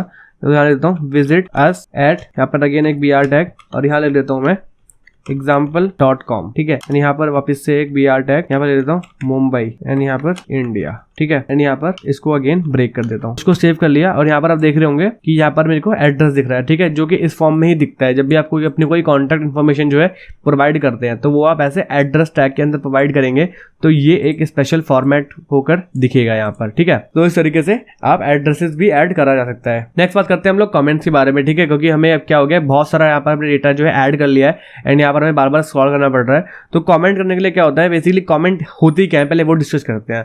तो कमेंट होती है कि जो भी इंफॉर्मेशन आप बेसिकली जो आपके साथ काम कर रहा है कोई डेवलपर या आपका फ्रेंड है, तो अगर कोड रीडेबिलिटी के पर्पज से वो काफ़ी ज़्यादा अच्छी होती है। जैसे अगर मुझे बताना हो कि हाँ ये जो मेरा यहाँ पर मैंने जो ऐड किया है यहाँ पर ये ब्लॉक कोड ये क्या कर रहा है, तो यहाँ मैं यहाँ बता दूंगा कि this block code is about स्टेटफुल component, ठीक है। तो यहाँ पे सेव कर लूँगा। तो यहाँ पर देखिए ये स्टेटमेंट भी दिख रही है, बट मैं चाहता हूँ कि ये सिर्फ जो कोड पढ़ रहा है उसको दिखे। तो यहाँ पे क्या करूँगा, मैं कमेंट का इस्तेमाल करूँगा। तो कमेंट होती है वो इंस्ट्रक्शंस जो कि यहाँ पर हम लोग डिस्प्ले नहीं कराते हैं, वो सिर्फ उसके लिए होती है जो कि आपका कोड पे काम कर रहा है, या आपके लिए होती है कि जो आप देख सकते हैं ताकि आपको अपना कोड बेस और बेहतर से समझ में आ सके। तो कमेंट मतलब को क्या करना है, आपको कंट्रोल हिट करना है एंड यहाँ पर आपको फॉरवर्ड स्लैश यहाँ पर आपको हिट करना है, तो यहाँ पर जो है कमेंट हो जाएगा आपका यहाँ पर। तो आप देखिए अगर मैं सेव करूंगा तो ये इन्फॉर्मेशन यहाँ पर डिस्प्ले नहीं होगी। सो इस तरीके से आप जो है कमेंट्स ऐड कर सकते हैं, ठीक है। ऐसे ही मल्टीपल कमेंट्स भी ऐड कर सकते हैं। आपको कुछ नहीं करना है, सिलेक्ट करना है उस कंटेंट को and control and again forward slash hit करना है। तो देखिए ये भी कमेंट हो गया ऐसे। सो मैं क्या करता हूँ, जो भी मेरा कंटेंट ऊपर का इसको वापस से इसको कर देता हूँ कमेंट। तो यहाँ से चलते हैं ऊपर तक और यहाँ तक जो है इसे कमेंट कर देते हैं इधर तक बेसिकली, एंड यहाँ पे कंट्रोल फॉरवर्ड स्लैश हिट किया एंड यहाँ देखिए सारा कंटेंट जो है हट चुका है। अब सिर्फ जो अनकमेंटेड कंटेंट है सिर्फ वो दिखेगा मेरे को, ठीक है। तो यहाँ मैंने एड्रेस भी ऐड कर दिया है अपने इसमें, ठीक है। सो अगला हम लोग बात करते हैं साइड टैग के बारे में, ठीक है, कि साइड टैग कैसे काम करता है। तो पहले काम करता हूँ पैराग्राफ बना लेता हूँ एंड यहाँ पर जो है साइड टैग मैंने यहाँ पर बना लिया। तो मैं क्या करना चाहता हूँ कि ये जो रिएक्ट कंपोनेंट डिस्प्ले कर रहा हूँ ये थोड़ा अलग फॉर्मेट में डिस्प्ले हो। तो क्या करता हूँ, सिंपली यहाँ लाके इसको पेस्ट कर लेता हूँ एंड इसको यहाँ पे इससे फॉर्मेट कर लेता हूँ एंड ये जो रिएक्ट कंपोनेंट है ये लाकर मैं डाल दूंगा इसके अंदर। तो ये इसके अंदर डाल दिया और सेव कर दिया। तो अब जो है आप यहाँ पर देखना कि ये रिएक्ट कंपोनेंट जो है थोड़ा इटैलिक फॉर्म में दिख रहा है। तो आप यहाँ पर चाहे तो आई टैग यूज़ कर सकते हैं, चाहे तो साइट यहाँ पर यूज़ कर सकते हैं। साइट बेसिकली दिखाता है कि ये जो आपका साइटेशन देने के लिए बेसिकली ये यूज़ करा जाता है। जैसे आप लोगों ने देखा होगा कि कभी कोई वेबसाइट्स है जो रिसर्च पेपर आर्टिकल्स दिखाती हैं तो वो जनरली ये यूज़ करती हैं, ठीक है। तो इस तरीके से आप जो है साइट टैग यूज़ कर सकते हैं। नेक्स्ट आते हैं कुछ हमारे ऐसे कुछ आर्बिट्री टैग्स जो जनरली यूज़ नहीं होते हैं। एक होता है आपका BDO टैग। तो BDO टैग में एक एट्रीब्यूट होता है आपका डायरेक्शनल एट्रीब्यूट, कि आपको जो अपना टेक्स्ट प्रिंट करना है वो कैसे प्रिंट करना है, ऑटो या लेफ्ट टू राइट या राइट टू लेफ्ट। मैं आपको दिखाता हूँ बेसिकली होता कैसे है काम। तो यहाँ BDO में ले लेता हूँ एंड यहाँ पे ले लेता हूँ हेलो वर्ल्ड। इसको सेव कर लिया। यहाँ पर देखिए नॉर्मली कंटेंट डिस्प्ले हो रहा है, ठीक है, बट मैं चाहता हूँ कि ये कंटेंट रिवर्स में प्रिंट हो। तो क्या करता हूँ मैं यहाँ पे BDO में dir एट्रीब्यूट में यहाँ पास कर देता हूँ RTL, ठीक है, एंड यहाँ पर लिख देता हूँ मैं हेलो वर्ल्ड, ठीक है। इसको सेव किया। तो आप देखना यहाँ पर एक बार यहाँ पर ब्रेक लगा देता हूँ, पहले इसको सेव कर देता हूँ, ठीक है। तो अब यहाँ पे देखना जो कंटेंट है वो कैसा आ रहा है। यहाँ पे कंटेंट लिखा हुआ आ रहा है मेरा उल्टा। ये यहाँ पे पहले H प्रिंट हुआ, देन E हुआ, देन L हुआ, देन L हुआ। तो ये क्या हुआ, मैंने अपने टेक्स्ट को रिवर्स कर दिया। सो इस तरीके से आप जो अपने टेक्स्ट को जो है रिवर्स भी कर सकते हैं। सो बेसिकली ये तरीका होता है टेक्स्ट को रिवर्स करने का। आप BDO टैग यूज़ करके ये चीज़ काम कर सकते हैं, ठीक है। ऐसे अगला हम लोग बात करते हैं यहाँ पर जो बहुत इंपॉर्टेंट है, one of the important topics है HTML में, जो कि हमारे हाइपर लिंक्स। जैसे अगर आप किसी वेब पेज पे जा रहे हैं, ठीक है, और मैंने लेट्स से यहाँ पर डॉक्स पे क्लिक करा। तो डॉक्स पे क्लिक करने के बाद यहाँ पर देखिए मैं एक अलग पेज पे आ गया, ठीक है। ट्यूटोरियल पे क्लिक करा, मैं एक अलग पेज में चला गया। तो बेसिकली हो कैसे रहा है, ठीक है। तो ये सब चीज़ें होती हैं आपकी हाइपर लिंक से। या अगर मैं आपको सिंपली दिखाऊं तो अगर मैं यहाँ पर क्या करता हूँ, सो ऐसे में आपको अगर चीज़ दिखाऊं, मैं यहाँ पर एक और टैब खोलूँ यहाँ पर और यहाँ लिख दूँ जनरली मैं, एंड यहाँ जनरली लिख लेता हूँ मैं google.com, ठीक है। एंड यहाँ पर आप देखेंगे ये देखिए ये जो है मैं हिंदी पे क्लिक कर रहा हूँ या लर्न मोर पे क्लिक कर रहा हूँ तो ये वेब पेज पे जा रहा हूँ मैं, ठीक है। तो इस तरीके से आप ये कैसे कर सकते हैं ये सब चीज़ें। तो ये सब चीज़ें होती हैं आपकी हाइपर लिंक से। सो हाइपर लिंक्स अगर आपको ऐड कर रहे हैं अपने वेब पेज पे तो वो कैसे कर सकते हैं। तो यहाँ पर आपको लिखना होता है ए टैग। ए बेसिकली बताता है आपका anchor link and anchor link tag के अंदर आपका एक एट्रीब्यूट होता है जो कि होता है href। सो href एट्रीब्यूट बताता है कि अगर आप किसी कंटेंट पे क्लिक करेंगे तो उस कंटेंट को कहाँ लेकर जाना है, बेसिकली वो वेब पेज कहाँ रीडायरेक्ट करेगा। यहाँ पर लिखना होगा मेरे को https, यहाँ पर अगेन www.google.com और और उसको सेव कर लो। सो अगर अब मैं क्लिक करूँगा यहाँ पे इसे, तो आप देखेंगे यहाँ पर ये वेब पेज जो है खुल चुका है और वो लिंक जो है सही से काम कर रही है। सो इस तरीके से आप लिंक्स ऐड कर सकते हैं अपने कंटेंट में, ठीक है। आप अपने कंटेंट को और ज़्यादा अच्छा बना सकते हैं। सो इस तरीके से आप मल्टीपल्स ऐड कर सकते हैं। मैं चाहूँ तो देखिए, ऐसे आपने देखा होगा आप किसी के पोर्टफोलियो में देखा होगा तो उसमें अबाउट मी होता है, प्रोजेक्ट का सेक्शन होता है, ठीक है, अचीवमेंट्स का सेक्शन होता है। तो इस तरीके से आप जो है ऐड कर सकते हैं। तो ऐसे देखिए बहुत सारे आप ऐड कर सकते हैं जितने आप चाहें, बट द मेन थिंग जो आपको समझनी है वो समझनी है ये कि डिफरेंस आपका एब्सोल्यूट यूआरएल में एंड रिलेटिव यूआरएल में। सो बेसिकली एब्सोल्यूट यूआरएल क्या होता है? एब्सोल्यूट यूआरएल होता है जो यहाँ पर हमने बनाया हुआ है ये, ठीक है, कि आप किसी एक जगह से, किसी एक वेब पेज से किसी दूसरे यूआरएल पे आप भेज रहे हैं, किसी दूसरे यूआरएल पे आप रीडायरेक्ट कर रहे हैं अपने यूजर को। बट अगर आपको सेम पेज पे ही करना है तो जैसे यहाँ हम कर रहे थे कि मैं यहाँ पे डॉक्स पे क्लिक कर रहा था, तो वेबसाइट्स के अंदर यहाँ पे देखिए reactjs.org/docs है। मैंने क्लिक किया ट्यूटोरियल पे तो यहाँ पे देखिए चेंज होकर ट्यूटोरियल हो गया। मैंने क्लिक किया ब्लॉग पे तो चेंज होकर ब्लॉग हो गया। तो ये होते हैं आपके रिलेटिव यूआरएल, मतलब रिलेटिविटी से काम कर रहे हैं, ठीक है, एक दूसरे से रिलेट कर रहे हैं। तो मैं चाहता हूँ बेसिकली यहाँ पर एक और टैग बनाता हूँ, यहाँ पर एंकर टैग एक और बनाता हूँ, यहाँ पर एक और एलिमेंट ऐड करता हूँ एंड यहाँ पर लिख देता हूँ कि अबाउट नहीं, यहाँ लिख देता हूँ सीधे वेलकम मैसेज और उसको सेव कर लेता हूँ। और मैं चाह रहा हूँ कि जब भी वेलकम मैसेज पे क्लिक करूँ मैं तो एक वेब पेज खुले जो कि इसी वेबसाइट का ही हो, तो वहां लिखा हो welcome to code for life, ठीक है। तो वो करना है मेरे को। तो क्या करना होगा उसके लिए, यहाँ पर वापस से चलता हूँ और एक और से HTML पेज जो है ऐड करता हूँ एंड यहाँ लिख देता हूँ मैं welcome.html, ठीक है। तो ये मैंने एक और HTML फाइल बना ली और अगेन उसका बॉर्डर अपडेट क्रिएट करने के लिए क्या करूँगा, शिफ्ट एक्सक्लेमेशन यहाँ पर एंटर। तो यहाँ पर जो है मेरा बेसिकली ये आ जाएगा, ठीक है। एंड यहाँ लिख देता हूँ मैं वेलकम एंड यहाँ मैं लिख दूंगा एक हेडिंग टैग और इसके अंदर लिख देता हूँ welcome to code for life और इसको सेव कर लेता हूँ। एंड अब मैं चाह रहा हूँ कि जब मैं इस वेलकम एस पे क्लिक करूँ तो क्या हो, मेरा यहाँ पर ये वाला जो पेज है वो वाला पेज खुल जाए। तो यहाँ पर मुझे href एट्रीब्यूट के अंदर क्या करना होगा, उसका एड्रेस पास करना होगा। तो जनरली क्या करना होता है, जैसे कि आप देख रहे हैं यहाँ पर ये सेम डायरेक्टरी में है, तो मुझे क्या करना है, सिर्फ यहाँ पर लगाना है डॉट, यहाँ लगाना है स्लैश, इसके बाद आपको लिख देना है यहाँ पर welcome.html। तो इस तरीके से आपने इसका जो पाथ है वो पास कर दिया, ठीक है। तो जब भी href में मैंने यहाँ पर इसका पाथ पास कर दिया है, तो जब भी मैं वेलकम मैसेज पर क्लिक करूँगा तो अब देखना क्या होगा। मैंने क्लिक करा, यहाँ पर देखिए मैं दूसरे वेब पेज पे चला गया और आप यहाँ पर देख भी रहे होंगे इस पोर्ट यहाँ पर जो यहाँ पर मेरा ये लोकल डेवलपमेंट सर्वर है, इसके आगे यहाँ पर स्लैश के आगे यहाँ पर welcome.html जो है यहाँ पर ऐड हो गया होगा, ठीक है। तो इस तरीके से आप इसको ऐड कर सकते हैं। बाकी वो ऐसे ही काम करेंगे। विजिटर्स पे क्लिक कर रहे हैं आप, अगेन आप google.com पे जा रहे हैं एंड ये होता है आपका रिलेटिव यूआरएल, ये होते हैं आपके एब्सोल्यूट यूआरएल। तो इस तरीके से काम करते हैं हमारे यूआरएल्स। आप चाहें तो अपनी इमेज को भी एज अ लिंक यूज कर सकते हैं। जैसे हम लोग मल्टीपल टाइम्स ऐसा होता है कि हम लोग इमेजेस यहाँ पर क्या करते हैं, इंसर्ट करते हैं वेब पेज पे। अगर आप इमेज पर क्लिक करते हैं तो आप किसी वेब पेज पे चले जाते हैं। तो हम लोग क्या करते हैं, सिंपली एक वेलकम इमेज जो है डाउनलोड कर लेते हैं, ठीक है। तो यहाँ पे चलते हैं इमेजेस पे और यहाँ पर एक इमेज जो है इसे सिंपली खोल के यहाँ से डाउनलोड कर लेते हैं। एंड डाउनलोड आपको आप चाहें तो प्रोजेक्ट फोल्डर के अंदर ही करें, बट आई वुड रिकमेंड कि हमेशा उसी में करिए ताकि आपको यहाँ पर फाइल्स रखने में यहाँ पर आसानी हो। तो यहाँ पर मैं चलता हूँ अपने यहाँ पर फोल्डर के अंदर HTML के अंदर और इसको लिख देता हूँ मैं इमेज, इसका नाम रख देता हूँ और इसको सेव कर लेता हूँ। तो यहाँ पर आप देखेंगे ये इमेज मेरे को यहाँ पर शो करने लग गई है, ठीक है।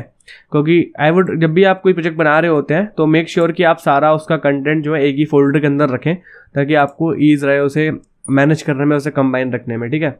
तो अब क्या करते हैं हम लोग यहाँ पर सबसे पहले इमेज ऐड करते हैं। तो इमेज ऐड करने के लिए अपने को पता होना चाहिए कि कौन सा टैग यूज़ करना है। तो यहाँ पे यूज़ करना होता है आपको img टैग इमेज ऐड करने के लिए। देन हम लोगों को यूज़ करना होता है src एट्रीब्यूट जिसमें आप लोग पास करते हैं इमेज की लोकेशन। तो यहाँ पे इमेज की लोकेशन क्या है, image.jpg, तो आप वही पास कर सकते हैं। यहाँ ऊपर भी आप सीधे ये डॉट स्लैश की जरूरत नहीं है, आप सिंपली ऐसे भी पास कर सकते हैं। तो अगर मैं दिखाऊँ आपको तो ये तब भी देखिए ऐसे काम कर रहा है, ठीक है। तो वापस से आ गया, जैसे मैंने img टैग यहाँ पर डाला और यहाँ पर इसको इस टैग को जो है सिंपली क्लोज कर दिया, तो यहाँ पर इसको सेव कर दिया और ये देखिए अब आपकी ये जो यहाँ पर ये इमेज है, ये पूरी दिख रही है, ठीक है। तो इसको यहाँ पर वापस से छोटा कर लेते हैं एंड इधर देखिए अब क्या करना है अपने को। तो लेट से मैं यहाँ पर क्या करता हूँ, इमेज का पाथ गलत डाल देता तो क्या होता है यहाँ पर। तो देखिए यहाँ पर मेरे को एक ब्रोकन इमेज दिख रही है, ठीक है। यहाँ पर ब्रोकन फाइल यहाँ पर शो कर रही है। तो मैं चाहता हूँ कि ऐसा ना हो, अगर मेरी फाइल ब्रेक करे कभी तो मैं यूजर को एक मैसेज दिखाऊं कि हाँ ये इमेज किस बारे में है, like you can say description of the image. तो वो मैं पास कर सकता हूँ यूजिंग द ALT एट्रीब्यूट, ठीक है, जिसके अंदर मैं पास करूंगा वेलकम इमेज, ठीक है, एंड सेव कर दूंगा। तो देखिए यहाँ पर अब क्या हुआ कि यहाँ पर इमेज अगर ब्रोकन भी है तब भी मुझे यहाँ पता चल रहा है कि ये ब्रोकन इमेज जो है क्या बता रही है, बेसिकली क्या किसके बारे में है। तो इस तरीके से आप जो है ये चीज़ कर सकते हैं। तो अब मैं वापस इसको ठीक कर देता हूँ, ठीक है, और इसको सेव कर लेता हूँ। एंड अब बेसिकली जो मेरा मेन पर्पस था वो इमेज के बारे में तो नहीं था, अभी इमेज अभी आगे देखेंगे।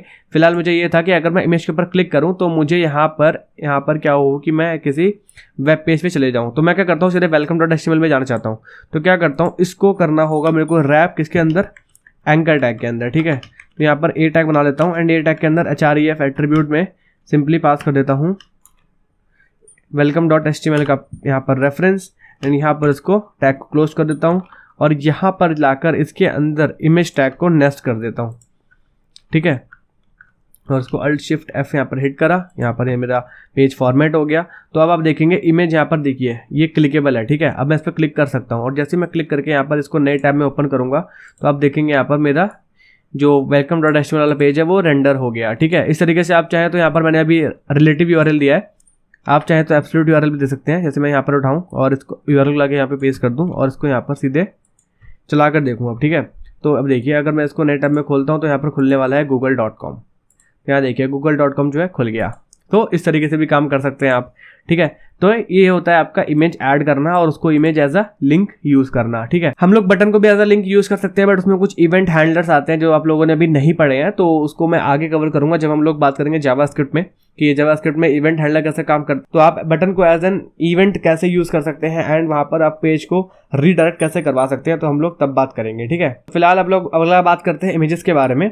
तो इमेजेस जैसे हम लोगों ने यहाँ पे इंसर्ट कर ही लिया है, आप चाहे तो मल्टीपल एट्रीब्यूट्स और भी दे सकते हैं। जैसे मैंने बात करी थी स्टाइल एट्रीब्यूट की कि अगर आपको इमेज की स्टाइलिंग करनी है तो वो कैसे कर सकते हैं। तो यहाँ पे स्टाइल एट्रीब्यूट लिखते हैं एंड यहाँ पर इसके अंदर डबल कोट्स के अंदर एक प्रॉपर्टी होती है आपकी विड्थ, जो बताती है कि आपकी इमेज की विड्थ कितनी होगी। तो विड्थ आप पास कर सकते हैं यहाँ पर 40%, थोड़ी छोटी कर देता हूँ इसको मैं। एंड यहाँ पर इसकी जो हाइट है वो कर देता हूँ मैं सिंपली 40% अगेन। सो इसको सेव करा मैंने, तो आप देखिए इमेज जो है मेरी साइज जो है इसका छोटा हो गया है, ठीक है। तो इस तरीके से आप जो है अपनी इमेज का साइज रीसाइज कर सकते हैं अपने अकॉर्डिंगली, ठीक है। सो नेक्स्ट हम लोग बात करते हैं कि हम चाहते हैं कि डिफरेंट डिवाइस के विड्थ के अकॉर्डिंग हमारा जो वेब पेज है उस पर जो इमेज डिस्प्ले हो रही है वो डिफरेंट हो, ठीक है। लाइक मैं चाहता हूँ कि अगर मैंने ये web page simple web page अपने कंप्यूटर में खोला हुआ है तो डिफरेंट इमेज रेंडर हो, बट वही अगर मैंने सेम वेब पेज मोबाइल के अंदर खोला हुआ है तो डिफरेंट इमेज रेंडर हो। तो वो कैसे कर सकता हूँ मैं, तो वो यूज़ कर सकता हूँ पिक्चर टैग से। सो उसके लिए मुझे चाहिए होगी एक और इमेज। तो एक काम करता हूँ मैं, एक और इमेज जो है यहाँ पे उठा लेता हूँ, तो इसको सेव कर लेता हूँ सीधे एंड यहाँ पर इसको लिख देता हूँ मैं image2, इसको सेव कर लेता हूँ। तो यहाँ पर जो है इमेज आप देख सकते हैं, एक और इमेज यहाँ पर जो है ऐड हो गई है। तो ये रही है मेरी इमेज, ठीक है। तो अब क्या करते हैं, आते हैं वापस से index.html में एंड पिक्चर के अंदर क्या करते हैं, यहाँ पर एक होता है आपका टैग जो कि होता है सोर्स टैग, ठीक है। सोर्स टैग क्या करता है आपका, सोर्स टैग यहाँ पर बताता है कि आप यहाँ पर बताते हैं कि मिनिमम विड्थ कितनी हो, ठीक है। आपके जो मीडिया है उसकी मिनिमम विड्थ कितनी हो, तो आपको कौन सी इमेज दिखानी है। देन आपको फिर अगर मिनिमम विड्थ कितनी हो तो कौन सी इमेज दिखानी है। तो मिनिमम विड्थ अगर मेरी डिवाइस की 650 पिक्सल्स होगी तो मैं क्या करूँगा, अपनी ये वाली इमेज जो है, जो मेरी यहाँ पर मेरी जो रियल इमेज है, जो image1 है, वो यहाँ पर एंटर करने वाला हूँ। तो यहाँ लिख देता हूँ मैं src सेट के अंदर, src सेट होता है, src नहीं होता है यहाँ पे। तो src के अंदर मैं क्या करता हूँ, यहाँ पे अपना इमेज का जो है पार्ट डाल देता हूँ, ठीक है। तो इमेज डॉट इसका एक्सटेंशन चेक कर लेता है एक बार, image.jpg है, ठीक है। तो jpg यहाँ पर इंसर्ट कर देता हूँ एंड यहाँ पर इस टैग को कर देता हूँ क्लोज और इसको सेव कर लेता हूँ। तो मिनिमम विड्थ हम लोग चेंज कर देंगे अगर हमारा जो यहाँ पर छोटे डिवाइस पे खोली हुई है हमने। तो यहाँ पर चलते हैं वापस से सोर्स पे एंड यहाँ ऐड कर देते हैं मीडिया एंड मीडिया के अंदर बता देते हैं कि हमारी जो मिनिमम विड्थ है वो कितनी होनी चाहिए।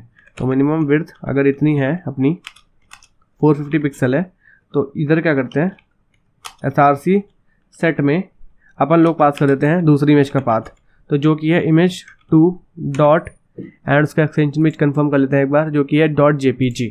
तो यहाँ लगा लेते हैं jpg और यहाँ इसको कर लेते हैं क्लोज। तो यहाँ इसको कर लिया सेव, ठीक है। तो अब हम लोग क्या कर रहे हैं, यहाँ पर एक और यहाँ पर हम लोगों को पास करनी होगी इमेज, जो कि यहाँ पर डिफ़ॉल्ट इमेज दिखने वाली है अपने को। तो वो हो गई हमारी इमेज src, यानी यहाँ पर हम डिफ़ॉल्ट इमेज जो दिखाना चाहते हैं वो image.jpg ही दिखाएंगे। सो यहाँ मैं इसको सेव कर देता हूँ और अब आप देखेंगे यहाँ पर देखिए डिवाइस विड्थ के अकॉर्डिंगली क्या होगा, यहाँ पर इमेज जो है मेरी चेंज होती रहेंगी, ठीक है। तो यहाँ देखिए मैंने वेब पेज छोटा किया, यहाँ पर फर्स्ट इमेज रेंडर हुई, यहाँ हल्का सा बड़ा किया, यहाँ पर 450 पिक्सल्स पे आया। तो सेकंड इमेज यहाँ पर जो मैंने बताया था कि 450 पिक्सल्स पे यहाँ पर क्या करना है मेरे को, इमेज 2 रेंडर करनी है। जैसे ये बड़ा किया 650 पिक्सल पे वापस से गया, तो यहाँ पर देखिए 650 पिक्सल पे आया तो वापस से इमेज 1 जो है रेंडर होना स्टार्ट हो गई। सो इस तरीके से आप जो है हैंडल कर सकते हैं कि डिफरेंट डिवाइस विड्थ पे आप लोगों को कैसी इमेज जो है डिस्प्ले करानी है। सो यहाँ पर इस तरीके से हमारा काम करता है पिक्चर एट्रीब्यूट। सो ये हमारा अब तक के लिए हमने इतने सारे टैग्स पढ़ लिए हैं। तो अब यहाँ पर बात करते हैं कुछ इंपॉर्टेंट टैग्स की जो आप यूज़ करते हैं अपनी यहाँ पर वेब पेज में। तो सबसे पहले हम लोग बात करेंगे टेबल टैग की। सो गाइस टेबल टैग कैसे काम करता है, ठीक है। आप लोगों ने देखा होगा कि वेब पेज में टेबल्स ऐड होती हैं, ठीक है। टेबल्स आप लोग कैसे ऐड कर सकते हैं, तो वहाँ पर आप नेक्स्ट चीज़ हम लोग बात करते हैं यहाँ पर टेबल्स के बारे में, ठीक है। जैसे अगर आपको अपने वेब पेज में टेबल्स इंसर्ट करनी है तो वो कैसे करेंगे आप। तो यहाँ पे हम लोग जो टैग यूज़ करते हैं वो होता है हमारा टेबल टैग। तो टेबल टैग पहले बनाना होता है आपको, देन हम लोग इंडिविजुअली रो एंड कॉलम्स बनाते हैं, ठीक है। तो सबसे पहले क्या करते हैं कि आपको एक रो बनानी होगी, जस्ट लाइक एक सिंपल रो बनेगी ऐसे। सो इसके अंदर आपको एक tr टैग बनाना होगा जो बेसिकली आप बताएगा कि आपकी टेबल की रो। तो पहली रो मैंने बना ली है यहाँ पर, एंड पहली रो में मतलब मेरे को क्या करना है कि इसमें 3 कॉलम देने हैं, ठीक है। मैं 3 कॉलम रखूंगा, पहले कॉलम में सारे नाम स्टोर करूंगा, दूसरे कॉलम में सारी डेजिग्नेशन स्टोर करूंगा, एंड तीसरे कॉलम में मैं अपने एम्प्लॉइज़ की जो है स्किल्स को स्टोर करूंगा। तो यहाँ पर पहला जो मैं टैग लिखूंगा हेडिंग के लिए वो होगा मेरा th tag. th stand for table heading. तो यहाँ हो गया मेरा नेम, एंड इसके अंदर यहाँ पे एक और th मैंने ऐड करा जिसका मेरा नाम हो गया यहाँ पर डेजिग्नेशन। तो डेजिग्नेशन यहाँ पे ऐड कर लेते हैं, एंड ऐसे ही एक और th मैं ऐड कर लेता हूँ यहाँ पे, इसका मैं नाम ले लेता हूँ स्किल्स। तो ये स्किल्स हो गई, इसको सेव कर लेते हैं। पर अब देखिए नेम, डेजिग्नेशन और स्किल्स जो है एक सिंगल रो में ऐड हो गई हैं, ठीक है। अभी इसमें लाइन वाइन नहीं है बिकॉज मैंने बॉर्डर नहीं दिया है। और एक काम करते हैं, ये ऊपर का जो भी डेटा है इसको कमेंट कर देते हैं ताकि हमारा वापस से ये ऊपर पहुंच जाए, ताकि हमारा थोड़ा विजिबिलिटी थोड़ा सही हो जाए, ठीक है। तो यहाँ पे अब देखो, यहाँ पे नेम, डेजिग्नेशन, स्किल्स दिख रही है अपने को। तो ये हेडिंग्स हो गई। अब इनके कॉरस्पॉन्डिंग नेम में यहाँ मुझे वैल्यूज डालनी है ऐसी, डेजिग्नेशन में यहाँ ऐसे वैल्यूज आएंगी, स्किल्स में ऐसे वैल्यूज आएंगी। तो अब मुझे क्या करना है, मल्टीपल रोज बनानी है, ठीक है। तो यहाँ पर क्या करता हूँ, एक रो बन गई मेरी, ऐसे ही एक और रो बनाता हूँ, एंड इसके अंदर मुझे पहले कॉलम में जो लिखना है वो लिखूंगा मैं td टैग के अंदर, ठीक है। यहाँ लिख दिया मैंने नेम में जॉन डो, ठीक है। एंड इसके बाद एक और मैं यहाँ पर क्या करता हूँ, कॉलम में, दूसरे कॉलम में डेजिग्नेशन है, बिकॉज ये देखिए पहली हेडिंग थी, ऐसे ही दूसरी हेडिंग हुई। तो ऐसे ही यहाँ पे क्या करा, पहली रो के अंदर पहला कॉलम हुआ एंड दूसरा कॉलम हुआ। तो ऐसे काम करता है ये, ठीक है। तो डेजिग्नेशन मेरी जो हो गई वो हो गई मेरी सॉफ्टवेयर इंजीनियर। सो ऐसे ही जो मेरा यहाँ पर स्किल्स है वो हो जाएंगी, यहाँ पर लिख देता हूँ फ्रंट एंड डेवलपर, ठीक है। इसको सेव कर लिया। तो आप देख रहे होंगे कि पहली रो में यहाँ पर पहले कॉलम में जॉन डो है, फर्स्ट रो सेकंड कॉलम में सॉफ्टवेयर इंजीनियर है, and first row third column में मेरा फ्रंट एंड डेवलपर है, ठीक है। तो इस तरीके से आप जो है डेटा को ऐड कर सकते हैं। तो यहाँ पर क्या करता हूँ मैं, एक और यहाँ पर रो ऐड कर देता हूँ। तो सिंपली इसे कॉपी कर लिया और यहाँ पेस्ट कर देता हूँ। यहाँ पर जो है नाम चेंज कर देता हूँ फटाक से, मैं इसको भी सॉफ्टवेयर इंजीनियर कर देते हैं, और यहाँ फ्रंट एंड को कर देते हैं सीधे बैक एंड, ठीक है। इसको सेव कर दिया। तो ऐसे मेरी 2 रो ऐड हो गई, ठीक है। तो अब बात आती है बेसिकली टेबल में, यहाँ पर मेरे को बॉर्डर्स देने हैं, ठीक है। टेबल में बॉर्डर तो है नहीं, तो यहाँ पर मुझे जरूरत पड़ेगी स्टाइलिंग की। तो मैं चाहूँ तो यहाँ टेबल नाम के टैग में स्टाइल नाम का एट्रीब्यूट डाल के ऐसे पास कर सकता हूँ, बट यहाँ पे काफ़ी ज़्यादा मैसअप हो जाएगा। तो मैं एक और तरीका जो होता है CSS लिखने का, ये तो हम जो लिखते हैं इसे बोलते हैं इनलाइन CSS। एक और तरीका होता है जिसमें आप इंटरनल CSS लिखते हैं, वो आप अपनी HTML फाइल के अंदर लिखते हैं, बट हम लोग क्या करते हैं स्टाइल टैग का यूज़ करते हैं। तो मैं क्या करता हूँ, ऊपर चलता हूँ अपने यहाँ पर हेड टैग में, एंड यहाँ बनाता हूँ स्टाइल टैग, ठीक है। और जो भी CSS लिखनी होगी अब इसके अंदर लिखूंगा। तो देखिए एलिमेंट को सिलेक्ट करने के लिए क्या करना है, मुझे टेबल टैग में यहाँ बॉर्डर चाहिए, एंड यहाँ पर मेरे को ये अपने टेबल हेडिंग में बॉर्डर चाहिए, एंड टेबल कॉलम्स जो बनाए उनमें यहाँ पे मेरे को बॉर्डर चाहिए। तो मैं क्या करता हूँ, यहाँ पर लिख लेता हूँ टेबल, देन सेकंड है मेरा TH, देन मेरा TD। तो मैंने क्या करा, तीनों ऐसे सिलेक्ट कर लिए। ठीक है, फिलहाल अभी आपको CSS पर इतना ध्यान नहीं देना है, फिलहाल मैं जो समझा रहा हूँ बस एक ओवरव्यू के लिए बता रहा हूँ कि मैंने क्या करा, अपने एलिमेंट यहाँ पर सिलेक्ट कर लिए। ठीक है, कॉमा सेपरेट लिख लिए। इसके बाद यहाँ पर कर्ली ब्रेसेस के अंदर आपको यहाँ पर इनके लिए वो लिखनी है वैल्यूज, जो भी आप प्रॉपर्टी वैल्यूज जो है इसमें असाइन करना चाहते हैं। तो मैंने यहाँ लिख देता हूँ बॉर्डर। तो बॉर्डर मैं चलना चाहता हूँ 1 पिक्सल जो कि सॉलिड होगा, एंड जो बॉर्डर का कलर होगा वो होगा ब्लैक। ठीक है, इसको जैसे सेव किया आप ये देखिए यहाँ पर जो है बॉर्डर ऐड हो गया। ठीक है, ये बेसिकली भी आपको इतना नहीं देखना है कि हाँ ये काम कैसे हो रहा है, बस आप ये देखिए कि अगर आपको बॉर्डर ऐड करना हो तो आपको यहाँ पर CSS की जरूरत पड़ती है। तो CSS के लिए मैंने यहाँ पर क्या करा है, एलिमेंट को सिलेक्ट कर लिया है, एंड उसमें यहाँ पर आप इस तरीके से मैं यहाँ पर जो है प्रॉपर्टी वैल्यूज असाइन करता हूँ। आप देख रहे होंगे बॉर्डर के अंदर इंडिविजुअली सेल्स बने हुए हैं, इनके बीच में स्पेसिंग दिख रही है। अगर आपको स्पेसिंग हटानी है तो आप यहाँ पर बॉर्डर कोलैप्स नाम की प्रॉपर्टी में पास कर सकते हैं कोलैप्स। तो इससे क्या होगा, सारी लाइनें कोलैप्स हो जाएंगी और मर्ज होकर एक सिंगल बॉर्डर में आ जाएंगी। एंड यहाँ पे एक और चीज़ कर लेते हैं हम लोग पैडिंग का। तो जिससे क्या होगा कि हमारा जो वो है टेबल थोड़ी बड़ी दिखेगी। एंड इससे देखिए आप जो ये चीज़ें हैं, ये पैडिंग से क्या होता है कि जो भी आपका कंटेंट है उसका स्पेसिंग बॉर्डर से कितना रखनी है वो होती है आपकी पैडिंग। तो ये सब चीज़ें हम लोग CSS के कोर्स में देखेंगे कि आप CSS कैसे अप्लाई करते हैं डिफरेंट एलिमेंट्स पे। एंड जैसे हम लोग यहाँ पर सारी चीज़ें प्रैक्टिकली कर देख रहे हैं, हम लोग उस कोर्स में भी ये सारी चीज़ें प्रैक्टिकली करके देखने वाले हैं। ठीक है, तो आपको चिंता करने की कोई ज़रूरत नहीं है। फिलहाल आप ये समझिए कि आपकी टेबल टैग आप यूज़ कैसे करते हैं, उनमें डिफरेंट टैग्स कैसे आप नेस्ट करते हैं, तो वो होता है। तो एक बार मैं क्विक समराइज कर देता हूँ। सबसे पहले मैंने यहाँ पर एक रो बनाई जो कि TR टैग से बनाई। देन यहाँ पर मैंने 3 कॉलम बनाए। ठीक है, 3 हेडिंग्स बनाई अपनी, यहाँ पर नेम, डेजिग्नेशन, स्किल्स। इसके बाद एक और रो बनाई जो कि ये है, एंड इसके बाद यहाँ पर इसमें एक TD बनाया, एक और TD बनाया जो सॉफ्टवेयर इंजीनियर था, एक और बनाया फ्रंट एंड डेवलपर। तो आप ये देखिए ये कॉरस्पॉन्डिंगली नेम के कॉरस्पॉन्डिंग जॉन डो और माइकल है, डेजिग्नेशन के कॉरस्पॉन्डिंग सॉफ्टवेयर इंजीनियर है, एंड स्किल्स के corresponding front end developer and back end developer है। सो इस तरीके से आप जो है टेबल ऐड कर सकते हैं अपने वेब पेज में। सो अगर आपको अपनी टेबल में कैप्शन ऐड करना है तो आप कैप्शन भी ऐड कर सकते हैं। यहाँ पर क्या करना होगा, मेरे को कैप्शन टैग लिखना होगा, एंड यहाँ लिख देता हूँ मैं एम्प्लॉय डेटा। सेव किया, आप ये देखिए टेबल पे कैप्शन भी ऐड हो गया। तो इस तरीके से आप जो अपनी टेबल में कैप्शन भी ऐड कर सकते हैं। सो ये सब था हमारा टेबल के बारे में। ठीक है, नेक्स्ट हम लोग बात करते हैं लिस्ट के बारे में। तो लिस्ट बेसिकली 2 तरह की होती है आपकी, एक होती है ऑर्डर्ड लिस्ट और एक होती है आपकी अनऑर्डर्ड लिस्ट। सो ऑर्डर्ड लिस्ट जैसे होती है कि आपकी एक प्रॉपर सीक्वेंस फॉलो करती है, लाइक 1 2 3 या ABC या रोमन नंबर्स का वो ऑर्डर जो है फॉलो करती है। बट अनऑर्डर्ड क्या होती है, जैसे आपने देखा होगा कि आप बुलेट्स होते हैं, ठीक है, स्टार्स होते हैं, एरोज होते हैं। तो ये सब चीज़ें जो होती हैं अनऑर्डर्ड लिस्ट के अंदर आती है। चलिए बारी बारी से दोनों को बनाकर देखते हैं। तो सबसे पहले हम लोग बनाते हैं एक ऑर्डर्ड लिस्ट। तो यहाँ मैं एक P टैग ऐड कर देता हूँ, इसके अंदर लिख देता हूँ ऑर्डर्ड लिस्ट। ठीक है, इसके बाद इसको सेव कर लिया और इसके बाद नीचे आते हैं। तो ऑर्डर्ड लिस्ट के लिए जो टैग होता है वो होता है हमारा OL टैग।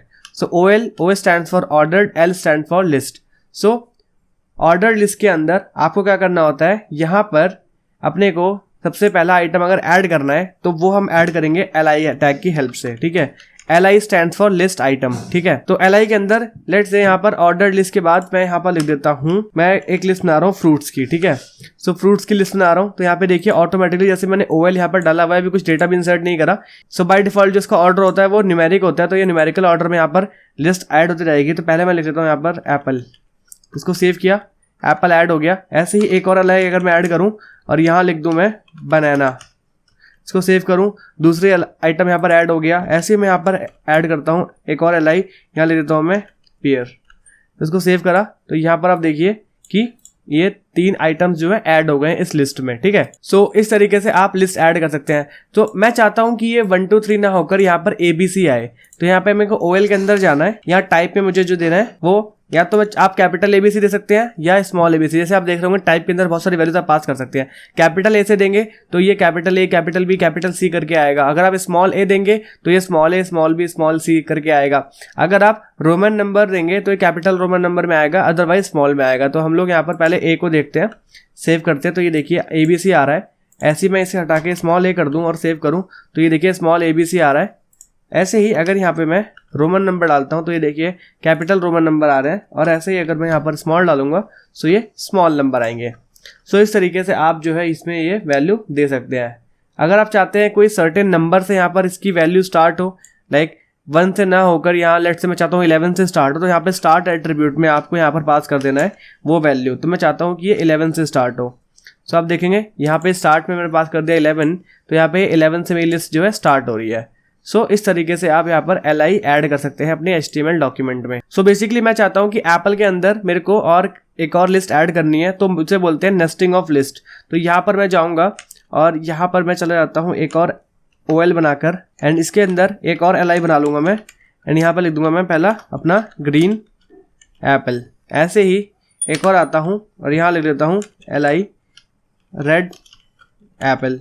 ठीक है, सेव करा। तो इसके अंदर आप देखिए यहाँ पर मेरे को 2 लिस्ट और मिल गई। सो ऐसे ही आप मल्टी लेवल यहाँ पर हरा के बना के उनको नेस्ट कर सकते हैं अलग अलग टाइप्स में। ठीक है, नेक्स्ट हम लोग बात करते हैं अनऑर्डर्ड लिस्ट के बारे में। तो यहाँ पे मैं एक और पैराग्राफ टैग ऐड करता हूँ और यहाँ लिखता हूँ अनऑर्डर्ड लिस्ट में क्या होता है, इसने बताया कि जैसे आप लोग वर्ड डॉक्यूमेंट यूज करते होंगे तो वहाँ पे आपको बुलेट्स का ऑप्शन मिलता है, वहाँ पे आपको स्टार का एरो का ऑप्शन मिलता है, तो वो चीज़ें यहाँ पे आप कर सकते हैं। ठीक है, सो अनऑर्डर्ड लिस्ट के लिए क्या करना होगा, आपको यहाँ पर OL टैग की जगह UL टैग यूज़ करना पड़ेगा। ठीक है, तो यहाँ मैं UL टैग यूज़ करूँगा एंड इसके अंदर सेम आपको लिस्ट आइटम के लिए LI यूज़ करना पड़ेगा। सो बेसिकली यहाँ पर क्या करते हैं, हम लोग इधर आते हैं एक और ये हम जो लिस्ट बना रहे हैं, ये हमारी लिस्ट बन रही है वेजिटेबल्स की। ठीक है, तो वेजिटेबल्स हम लोगों ने यहाँ ऐड करने हैं। तो पहला आइटम देखिए ऑलरेडी यहाँ पर बाई डिफ़ॉल्ट जो इसका होता है, ये इसका डिस्क होता है। यहाँ पर बाई डिफ़ॉल्ट वैल्यू जैसे इसका नंबर था, इसका डिस्क होता है। तो यहाँ मैं ऐड करता हूँ सबसे पहले पोटैटो। तो यहाँ मैंने पोटैटो ऐड कर लिया। ऐसे ही मैं यहाँ पे टोमेटो भी ऐड कर लेता हूँ और नीचे आकर एक और ऐड कर लेता हूँ जो कि है मेरा P। तो इसको सेव करा, तो यहाँ पे आप देखेंगे मेरे यहाँ पर आइटम्स ऐड हो चुके हैं। सो इसमें भी है, जैसे आपने ऊपर यहाँ पर डिफरेंट टाइप्स की वैल्यूज पास की थी, इनका ऑर्डर मतलब जो इनका ऑर्डर ऑफ अपीयरेंस है वो चेंज करने के लिए, तो आप यहाँ भी चेंज कर सकते हैं। तो उसके लिए आपको क्या करना होता है, यहाँ पे कोई ऐसा एट्रीब्यूट नहीं होता है, आपको यहाँ पर by default style attribute use करना पड़ता है। एंड स्टाइल एट्रीब्यूट के अंदर हमारी एक प्रॉपर्टी होती है कि लिस्ट स्टाइल टाइप की, जो लिस्ट का जो स्टाइल का टाइप है वो क्या क्या हो सकता है। सो आप देख रहे होंगे बहुत सारे ऑप्शंस मिल रहे हैं। तो बाय डिफॉल्ट तो DISC डिस्क होता है हमारा, तो मैं चाहता हूं कि ये यहाँ पर मेरे को दिखे स्क्वायर। तो आप देखिएगा कि जो इनका जो यहाँ पर ये डिस्क थे ये स्क्वायर्स में कन्वर्ट हो गए हैं। ऐसे ही मैं चाहूँ तो यहाँ पर सर्कल भी लिख सकता हूँ, सर्कल लिखूंगा तो ये अलग तरीके से यहाँ पे अपीयर होगा। एंड ऐसे ही अगर मैं चाहूँ यहाँ पर, तो अगर मैं नन लिख दूंगा तो इसके आगे कोई भी यहाँ पर मेरे को शेप देखने को नहीं मिलेगी। तो यहाँ पर मैंने नन कर दिया यहाँ पर। तो इस तरीके से बेसिकली आपके पास ऑप्शंस होते हैं। ठीक है, सो अनऑर्डर्ड लिस्ट आप इस तरीके से बना सकते हैं। तो आप इससे नन हटा के इसे सर्कल कर देते हैं, बिकॉज ऐसा तो अच्छा लग नहीं रही है। तो सर्कल कर दिया और यहाँ से नन को हटा दिया और सेव कर दिया, यहाँ पर अपना आ गया। ठीक है, एक जो स्पेशल टाइप की लिस्ट होती है वो होती है हमारी डिस्क्रिप्शन लिस्ट। ठीक है, जैसे आप लोग यूज़ कर सकते हैं उसे, उसका भी बहुत फ्रीक्वेंटली यूज़ होता है। जैसे यहाँ पर उसके लिए क्या होता है, हम लोग लिखते हैं DL stand for description list. तो डिस्क्रिप्शन लिस्ट के लिए हम लोग पहले लिखेंगे DT होता है डिस्क्रिप्शन टर्म, कि किस टर्म को आपको डिस्क्राइब करना है। जैसे मैंने यहाँ पे एप्पल ऐड किया था, तो मैं चाहता हूँ कि यहाँ पर एप्पल के लिए कुछ डिस्क्रिप्शन भी लिखना है। तो मेरी डिस्क्रिप्शन टर्म हो गई, वो हो गई मेरी एप्पल।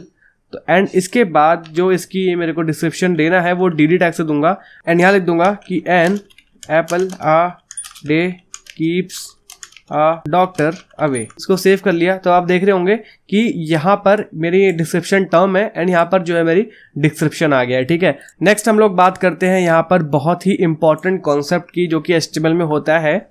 तो मैंने इसको पहले इसलिए नहीं बताया बिकॉज तब आपको उतना आइडिया नहीं था HTML के बारे में, एंड एज फार हमको काफ़ी ज़्यादा आइडिया लग चुका है HTML के बारे में, काफ़ी सारी चीज़ें देख चुके हैं।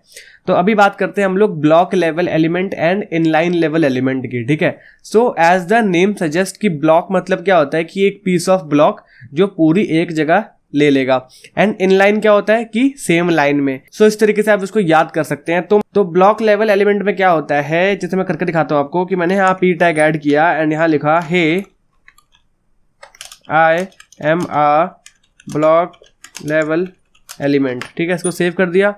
यहाँ पर आपका ये एलिमेंट यहाँ खत्म हो गया। सो यहाँ पे आप देख रहे होंगे इसके बाद में काफी सारा स्पेस बचा हुआ है। बट अगर मैं यहाँ पर एक और P टैग ऐड करूंगा इसी के साथ में, मैं एंटर अगर ना भी दबाऊं, अगर आप लोगों को लग रहा हो ऐसा, तो यहाँ मैं लिखूं hey I am another block level element.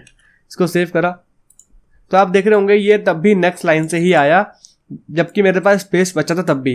तो ये सब जो एलिमेंट होते हैं ये आपके ब्लॉक लेवल एलिमेंट होते हैं। ठीक है, मतलब कि ये अगर आपका जो एलिमेंट है अगर वो हाफ पेज पे ही खत्म हो गया, तब भी वो नेक्स्ट लाइन से ही नेक्स्ट एलिमेंट को इंसर्ट करेगा। बिकॉज इसकी अगर मैं आपको दिखाता हूँ, यहाँ पे इसको राइट क्लिक करते हैं और इसको इंस्पेक्ट करते हैं। ठीक है, इंस्पेक्ट किया और इसको मैं बड़ा कर लेता हूँ वापस से, ठीक है। तो ये देखिए आप इसका साइज देखिए, इसने पूरी जो लाइन है उसको ऑक्यूपाई करा हुआ है, ठीक है। बट वहीं अगर मैं क्या करता हूँ, इधर आता हूँ और यहाँ पे एक एंकर टैग ऐड करता हूँ एंड इसका जो यहाँ पर जो रेफरेंस है वो सिर्फ यहाँ पर हैश दे देता हूँ एंड यहाँ लिख देता हूँ विजिट और इसको सेव कर लेता हूँ। और अब चलता हूँ अपने वेब पेज में एंड यहाँ पर देखिए अगर मैं विजिट पे जाता हूँ, ठीक है, तो आप विजिट के ऊपर देखिए यहाँ पर सिर्फ और सिर्फ इसने उतना ही साइज लिया हुआ है। अगर मैं इसके आगे यहाँ पर एक और एंकर टैग ऐड कर दूंगा तो वो उसी लाइन में ऐड होगा, बिकॉज अभी इस लाइन में स्पेस बाकी था।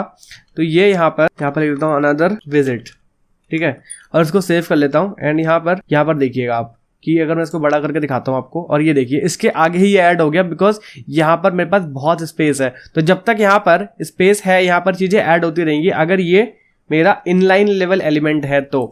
सो बेसिकली डिफरेंस यही है इन दोनों में कि इनलाइन लेवल एलिमेंट क्या होता है कि अगर आपकी लाइन में स्पेस बचा हुआ है तो इनलाइन लेवल एलिमेंट उसमें ऐड हो जाता है। बट ब्लॉक लेवल एलिमेंट क्या करता है कि ये पूरी लाइन ऑक्यूपाई करता है, पूरी रो को ऑक्यूपाई करता है।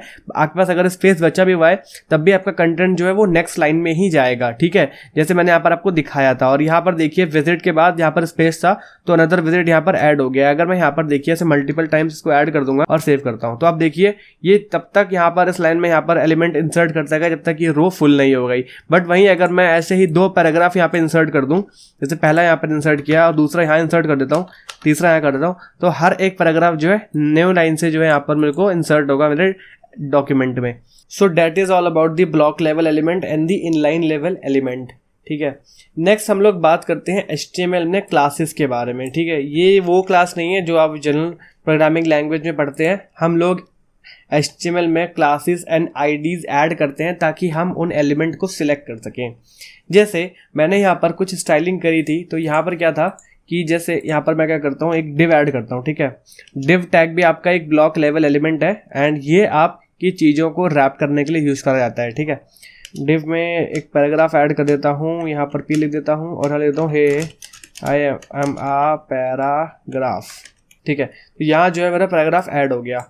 सो मैं चाहता हूँ बेसिकली कि मेरे को इसकी इनलाइन स्पेलिंग नहीं करनी। मैं चाहता हूँ कि यहाँ पर जो मैंने स्टाइल टैग यूज़ करा है इसका यूज़ करूँ, तो उसके लिए यहाँ पर मैं यूज़ करूँगा क्लास का, ठीक है। क्लास के लिए क्या करूँगा, मैं यहाँ पर अपने डिव को क्लास दे देता हूँ, एक क्लास दे देता हूँ पैरा, ठीक है। और पैरा क्लास में अब क्या होगा कि देखिए मैंने इसको जैसे एक नाम दे दिया कि अब मैं इसको इसके नाम से बुला सकता हूँ, ठीक है। जैसे आप लोगों के नाम होते हैं तो यहाँ पर ये भी इसका एज अ नाम काम करेगा।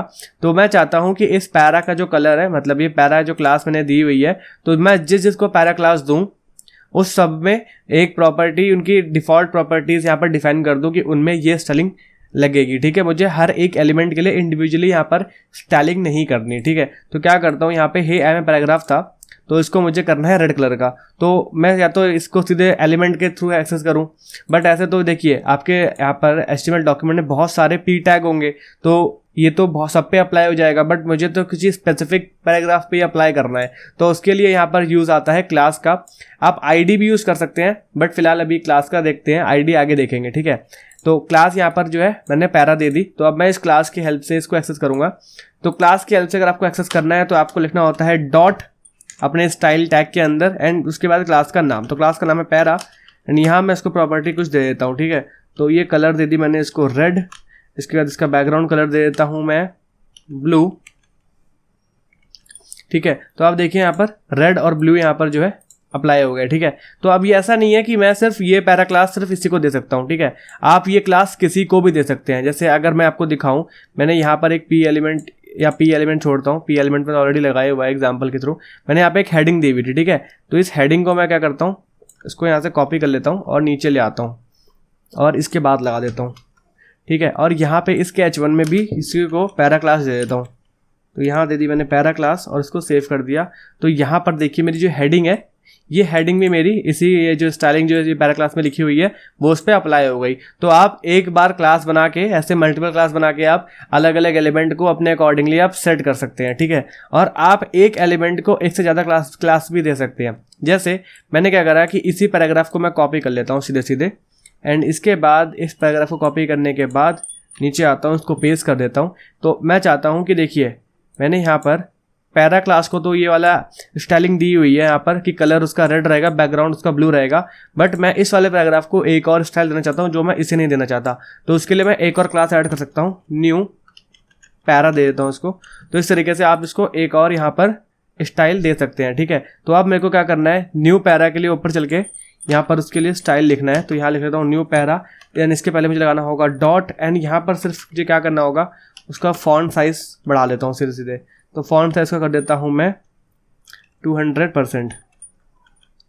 तो सेव किया तो आप देख रहे होंगे यहाँ पर मैंने जो पहले वाले एलिमेंट को पैरा के साथ साथ जो पैरा की प्रॉपर्टीज थी वो तो फॉलो कर ही रहा है, साथ में मैंने जो न्यू पैरा के लिए यहाँ पर प्रॉपर्टीज लिखी हैं वो भी इसमें अप्लाई हो गई हैं, जो कि इसमें नहीं हुई हैं बिकॉज मैंने वो क्लास इसमें अप्लाई नहीं करी है। सो बेसिकली आप एक एलिमेंट को एक से ज़्यादा क्लास भी दे सकते हैं, ठीक है। It's all up to you. ऐसे ही आप आईडी भी यूज़ कर सकते हैं, ठीक है। जैसे मैंने यहाँ पर करता हूँ Ctrl+V एंड यहाँ पे क्लास की जगह कर देता हूँ आईडी। काम दोनों सेम ही करते हैं, ठीक है, दोनों सेलेक्टर का काम ही करते हैं, बट तरीके अलग हैं, ठीक है, उन्हें एक्सेस करने के स्टाइल टैग के अंदर।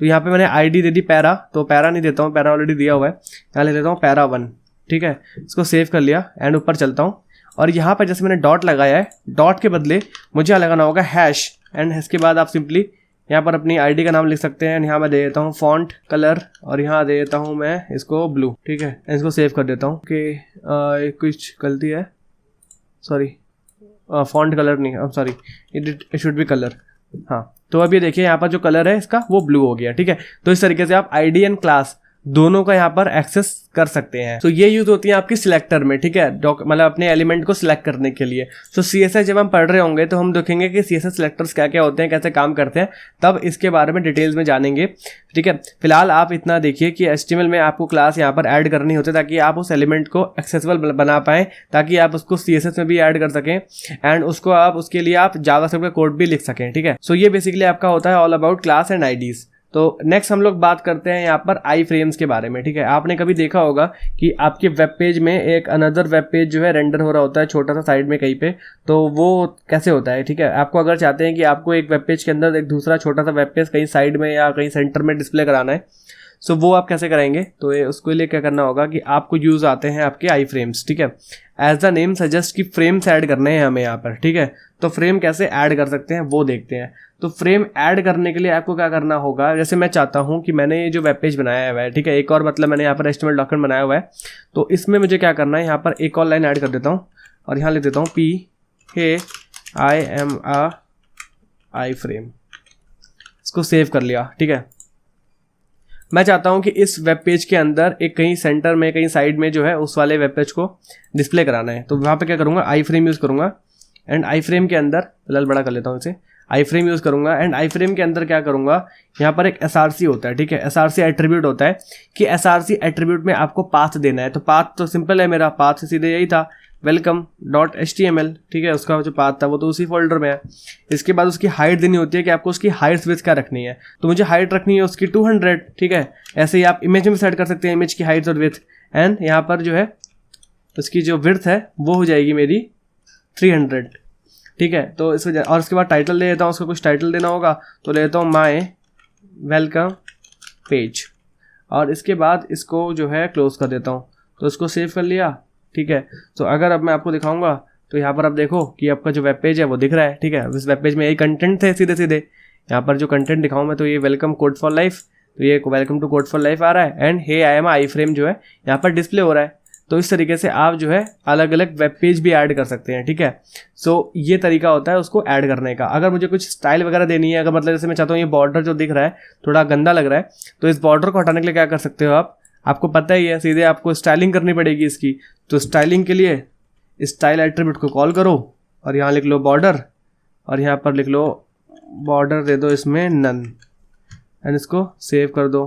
तो यहाँ बॉर्डर भी हट गया अपना, ठीक है, सीधे ऐसे ही दिख रहा है अपना। तो इस तरीके से आप जो है अलग अलग चीज़ें डिस्प्ले करा सकते हो। तो ये होता है काम आई फ्रेम का। सो नेक्स्ट जो one of the most important thing in HTML is form, की फॉर्म बनाने होते हैं आपको। फॉर्म से बहुत ज़्यादा यूज़ होता है, आपके हर एक वेबसाइट में देखा होगा कि वो फॉर्म का इस्तेमाल तो करते ही हैं, चाहे आपका डेटा लेने के लिए या जब भी आप कॉन्टेक्स्ट सेक्शन में जाते हैं उनके, तो आप क्वेरी अगर आपको कोई फिल करनी होती है तो आप फॉर्म वहाँ पर आपको दिख रहा होता है, आप उसमें डेटा फिल करते हैं, कुछ क्वेरी लिखते हैं अपनी, ठीक है। सो ये कैसे आप इस्तेमाल कर सकते हैं। तो फॉर्म इस्तेमाल करने के लिए यहाँ पर क्या होता है, सिंपल सा नाम है यहाँ पर फॉर्म टैग का, ठीक है। ज़्यादा कोई रॉकेट साइंस नहीं है, सीधे फॉर्म टैग आप यहाँ पर यूज़ कर सकते हैं। एंड फॉर्म टैग के अंदर कुछ चीज़ें होती है जो अपने को समझनी होती है, ठीक है। पहली चीज़ होती है हमारी लेबल। लेबल क्या होती है, यहाँ पर लेबल टैग क्या काम करता है। सो लेबल की बात करूँ तो लेबल क्या होती है, तो वापस से चलते हैं अपनी रिएक्ट वाली वेबसाइट पे, जो मैं आपको एक एग्जांपल समझा रहा था, और नीचे आता हूँ इसमें और आपको एक चीज़ दिखाता हूँ। देखिए जहाँ पर यहाँ पर ये डिस्क्रिप्शन लिखा हुआ है कि एंटर सम मार्कडाउन, जो यूज़र को इंस्ट्रक्शन दे रहा है कि हाँ आपको यहाँ पर कुछ मार्कडाउन सिंटेक्स यहाँ पर लिखना है, ठीक है। तो ये बताता है कि आपका जो यहाँ पर इनपुट फील्ड आप ऐड करने वाले हैं, जैसे यहाँ पर नीचे देखिए इनपुट फील्ड लगी हुई है, तो इनपुट फील्ड में क्या डेटा फिल करना है, तो वो हम लोग लिखते हैं लेबल में।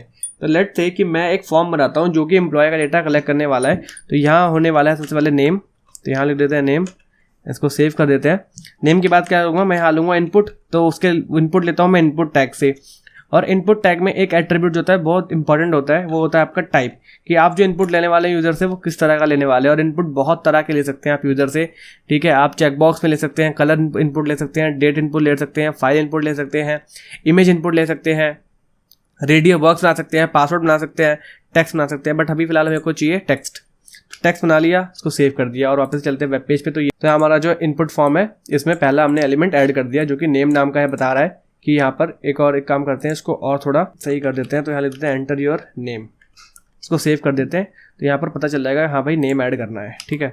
बट अभी हमारा काम खत्म नहीं हुआ है, ठीक है। कुछ चीज़ें जो पता होनी चाहिए आपको। पहली कि यहाँ लेबल में एक एट्रीब्यूट होता है आपका फॉर नाम का। फॉर नाम का एट्रीब्यूट में आप देख दिए यहाँ पर नेम, ठीक है। कुछ भी दे दीजिए, कोई मैटर नहीं करता। और यही आपको यहाँ पर इनपुट के अंदर आईडी नाम की वैल्यू में भी पास करना पड़ेगा, कि जो यहाँ पर आपने फॉर्म में पास किया है, जो टेक्स्ट जो भी आपने दिया हुआ है वो आपको आईडी के लिए भी देना पड़ेगा। जिससे क्या होता है कि आपका ये लेबल और ये इनपुट आपस में बाइंड हो सकें, कि ये जो इनपुट है ये पर्टिकुलरली इस लेबल के लिए ही था। तो इससे क्या होता है, ये बाइंड होते हैं, ठीक है। और कुछ एडिशनल एट्रीब्यूट होते हैं आपके इनपुट में, जो कि होता है नेम, ठीक है। नेम भी बहुत ज़रूरी है, तो इसमें भी आप जो है कोशिश करिए कि हमेशा ये नेम जो इसमें जो भी आपने फॉर और आईडी पास किया है वो यहाँ पे पास कर सकते हैं, नॉट एन इशू। एंड इसके बाद इसको सेव करेंगे तो आपका ये करेक्ट फॉर्म है, ठीक है। सो ऐसे ही मैं क्या करता हूँ, मल्टीपल यहाँ पर एलिमेंट ऐड कर लेता हूँ। तो एक और यहाँ पे लेबल बना लेता हूँ और लेबल में यहाँ पे एक और फॉर लिखूंगा और यहाँ मैं लिखने वाला हूँ उसकी डेजिग्नेशन। तो यहाँ लिख लेता हूँ मैं डेजिग्नेशन, ठीक है। डेजिग्नेशन लिख ली। इसके बाद इसकी इनपुट लूँगा, इनपुट टाइप ये रहने वाला है टेक्स्ट। एंड इसके बाद आगे एक लेबल ले लेता हूँ जो कि यहाँ पर लिख लूँगा मैं फॉर टेलीफोन नंबर, ठीक है, जो कि मैं टेलीफोन नंबर लेने वाला हूँ इनका। एंड यहाँ लिख देता हूँ टेलीफोन, ठीक है। इसके बाद यहाँ पर आता हूँ, यहाँ लिख देता हूँ इनपुट, यहाँ पे टाइप, एंड यहाँ लिख देता हूँ टेल, ठीक है। तो इससे पता चल जाएगा कि जो मेरी इनपुट का टाइप है वो टेलीफोन नंबर है, ठीक है।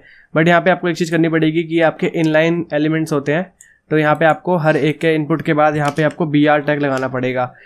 और याद रखिएगा कि इनपुट के बाद लगाएं, लेबल के बाद मत लगाएं, बिकॉज सब आपका जो इनपुट है वो नेक्स्ट लाइन से आएगा, लेबल अलग लाइन में आएगी और फिर आपका इनपुट जो है अलग लाइन में आएगा, तो देखने में बेकार लगेगा। तो इस तरीके से देखिए आपका जो फॉर्म है वो बन गया। तो यहाँ पे आप देखिए अगर मैं ABCD कुछ करके एंटर करूँगा, ठीक है, तो एंड में एक काम करते हैं, फॉर्म सबमिट करने के लिए एक बटन बना लेते हैं। तो यहाँ लिख लेते हैं इनपुट टाइप सबमिट। तो उसको मैंने सेव किया यहाँ पे।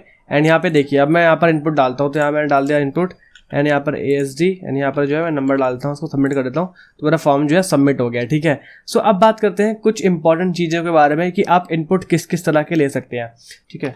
इसको सेव करा और यहाँ पे आप दिखाता हूँ मैं आपको डिफरेंट तरह के इनपुट्स। ये जो फॉर्म बनाया हुआ है फिलहाल के थोड़ी देर के लिए कमेंट कर देते हैं इसे। एंड यहाँ दिखाता हूँ, देखिए इनपुट पहले टाइप हमारा था बटन, तो यहाँ पर देखिए बटन हमारा यहाँ पर हो गया। बटन में कुछ बॉडी अभी नहीं है तो बटन नहीं दिख रहा है, ठीक है। तो ये हमारा बटन है, ठीक है।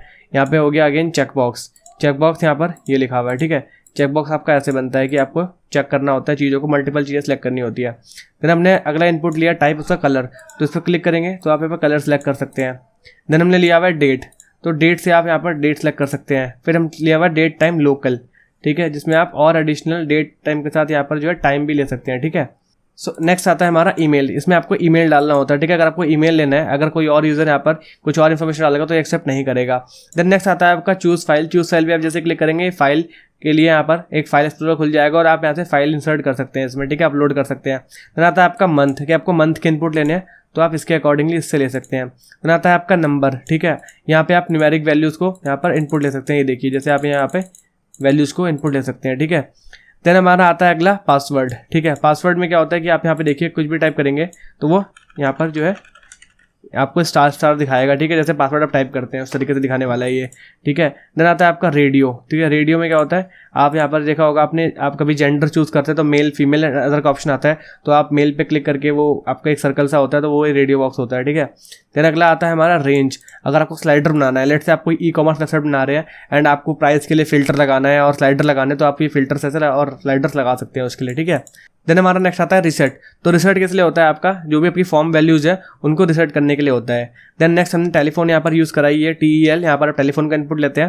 देन हमारा नेक्स्ट होता है टेक्स्ट, तो यहाँ पे आप टेक्स्ट का इनपुट लेंगे। देन आता है टाइम, तो यहाँ पे आप जो है यहाँ पर टाइप का इनपुट लेने वाले हैं। ठीक है, ये आपके पास टाइम है, आप ये टाइम का इनपुट यहाँ से ले सकते हैं। ठीक है, नेक्स्ट हमारा आता है URL। अगर आपको किसी यूज़र से कोई URL इनपुट लेना है तो आप यहाँ ले सकते हैं। ठीक है, और देन हमारा नेक्स्ट आता है वीक। अगर आपको वीक यहाँ पर इनपुट लेने हैं तो आप इसके अकॉर्डिंगली यहाँ से वीक भी चूज़ कर सकते हैं। ठीक है, सो बेसिकली ये हो गया आपके डिफरेंट तरह के इनपुट्स जो आप ऐड कर सकते हैं अपने वेब पेज पे। ठीक है, तो चलिए अब बात करते हैं कि इनमें कुछ प्रेजेंट एट्रीब्यूट्स को जो आप यूज़ कर सकते हैं लेटर। ठीक है, तो इसको यहाँ से उठाते हैं और इसको नीचे ले आते हैं अपने। ठीक है, ताकि काम करने में आसानी हो अपने को। तो इसको सेव किया वापस से, एंड अब हम लोग देखते हैं कि अगर मेरा जो फॉर्म है उसको मैं चाहता हूँ कि सिर्फ रीड ओनली फॉर्मेट में खुले। ठीक है, कि जो मतलब यूज़र है वो उसमें कुछ एडिट ना कर पाए। लेट्स से कि आपने कभी देखा होगा कि जब आप गूगल फॉर्म सबमिट करते हैं देन आपको नीचे ऑप्शन आता है कि send a copy for the response, तो वो जब मेल पे आपके पास रिस्पॉन्स आता है तो वो रीड ओनली फॉर्मेट में होता है।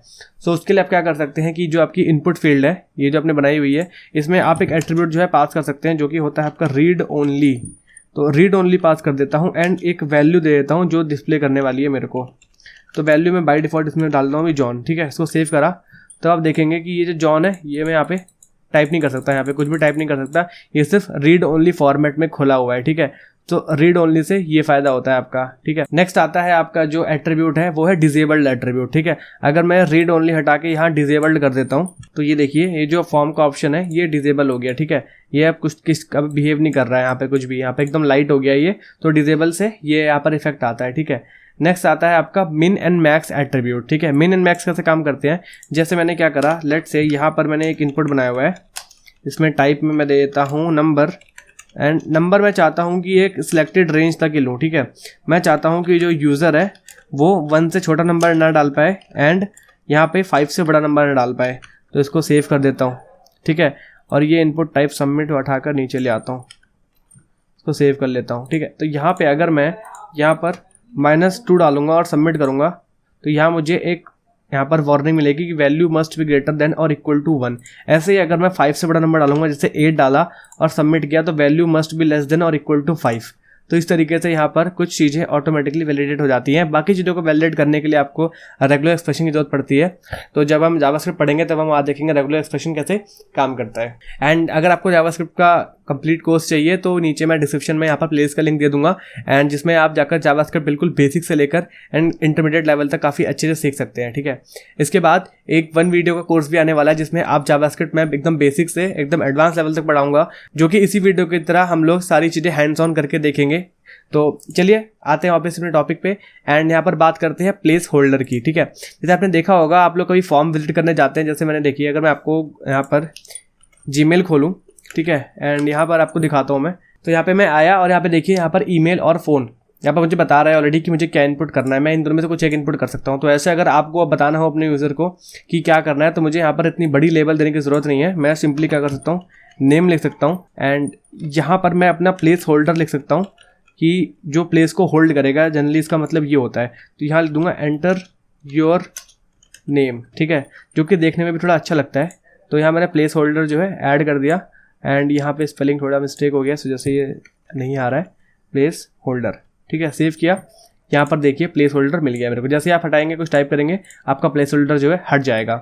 सो ऐसे ही आप जो है यहाँ पर भी प्लेस होल्डर लगा सकते हैं। तो यहाँ पे आते हैं प्लेस होल्डर और इधर लगाते हैं एंटर योर नंबर, सेव किया, यहाँ पे आपको उसका प्लेस होल्डर भी मिल गया।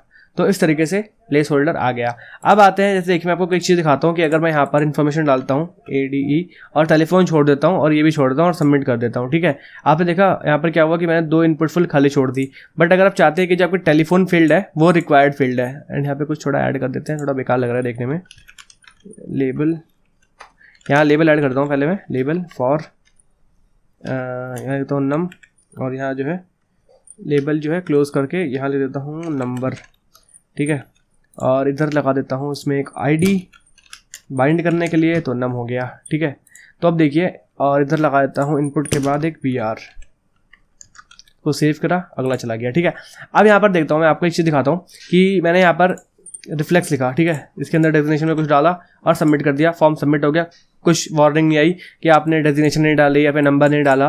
तो उसके लिए क्या कर सकते हैं आप, हर एक इनपुट फील्ड में जो आपको रिक्वायर्ड है, ठीक है, उसमें आप यहाँ पर रिक्वायर्ड एट्रीब्यूट जो है पास कर सकते हैं, ठीक है। ऐसे ही एक और इनपुट यहाँ पर है मेरी, तो इसमें मैं रिक्वायर्ड जो है पास कर दूंगा। तो ये इनपुट मेरी यहाँ पर एक है, तो इसमें मैं यहाँ पर रिक्वायर्ड डाल देता हूँ। ऐसे ही एक और इनपुट यहाँ पर है, तो इसमें भी यहाँ पर रिक्वायर्ड डाल देता हूँ। और ऐसे ही एक इनपुट यहाँ पर है, इसमें भी रिक्वायर्ड डाल देता हूँ, ठीक है। तो इसको सेव करा। तो अगर अब मैं यहाँ पर सिर्फ ये लिखूँ और सबमिट करूँ तो यहाँ पे मुझे वार्निंग मिलेगी। ऐसे ही मैं अगर इसे फिल करके सिर्फ सबमिट करूँ तो इसके लिए वार्निंग मिल रही है। और यहाँ पे मैंने फिल करा एंड मैंने यहाँ पे नंबर डाल दिया, इसके बाद यहाँ पे अगर सबमिट करूँ तो इसके लिए भी वार्निंग मिल रही है। तो ऐसे आप क्या है कि आप यहाँ पर रिक्वायर्ड फील्ड लगा के हर एक फील्ड को कंपलसरी बना सकते हैं, ठीक है। नेक्स्ट बात करता हूँ कि मैं चाहता हूँ कि लेट्स से कि मेरा जब भी वेब पेज खुले तो सीधा मेरा फोकस जो है नेम, यहाँ पर जो है नेम का जो इनपुट बॉक्स है इसके अंदर जाए, ठीक है।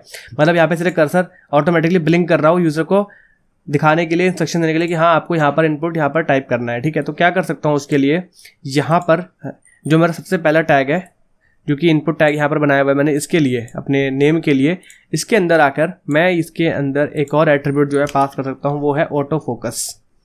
तो ऑटो फोकस आएगा। अब मैं पेज को जब भी रिफ्रेश करूँगा, ठीक है, रिफ्रेश करूँगा तो आप देखेंगे हमेशा ये अपने आप ही ब्लिंक करता रहेगा इसके अंदर। देखिए चाहे मैं कहीं भी क्लिक करूँ, ठीक है, अगर मैं मैनुअली क्लिक करके हटाऊँगा तब हटेगा ये। रिफ्रेश किया, देखिए सीधे फॉर्म के अंदर पहुंच गया मैं।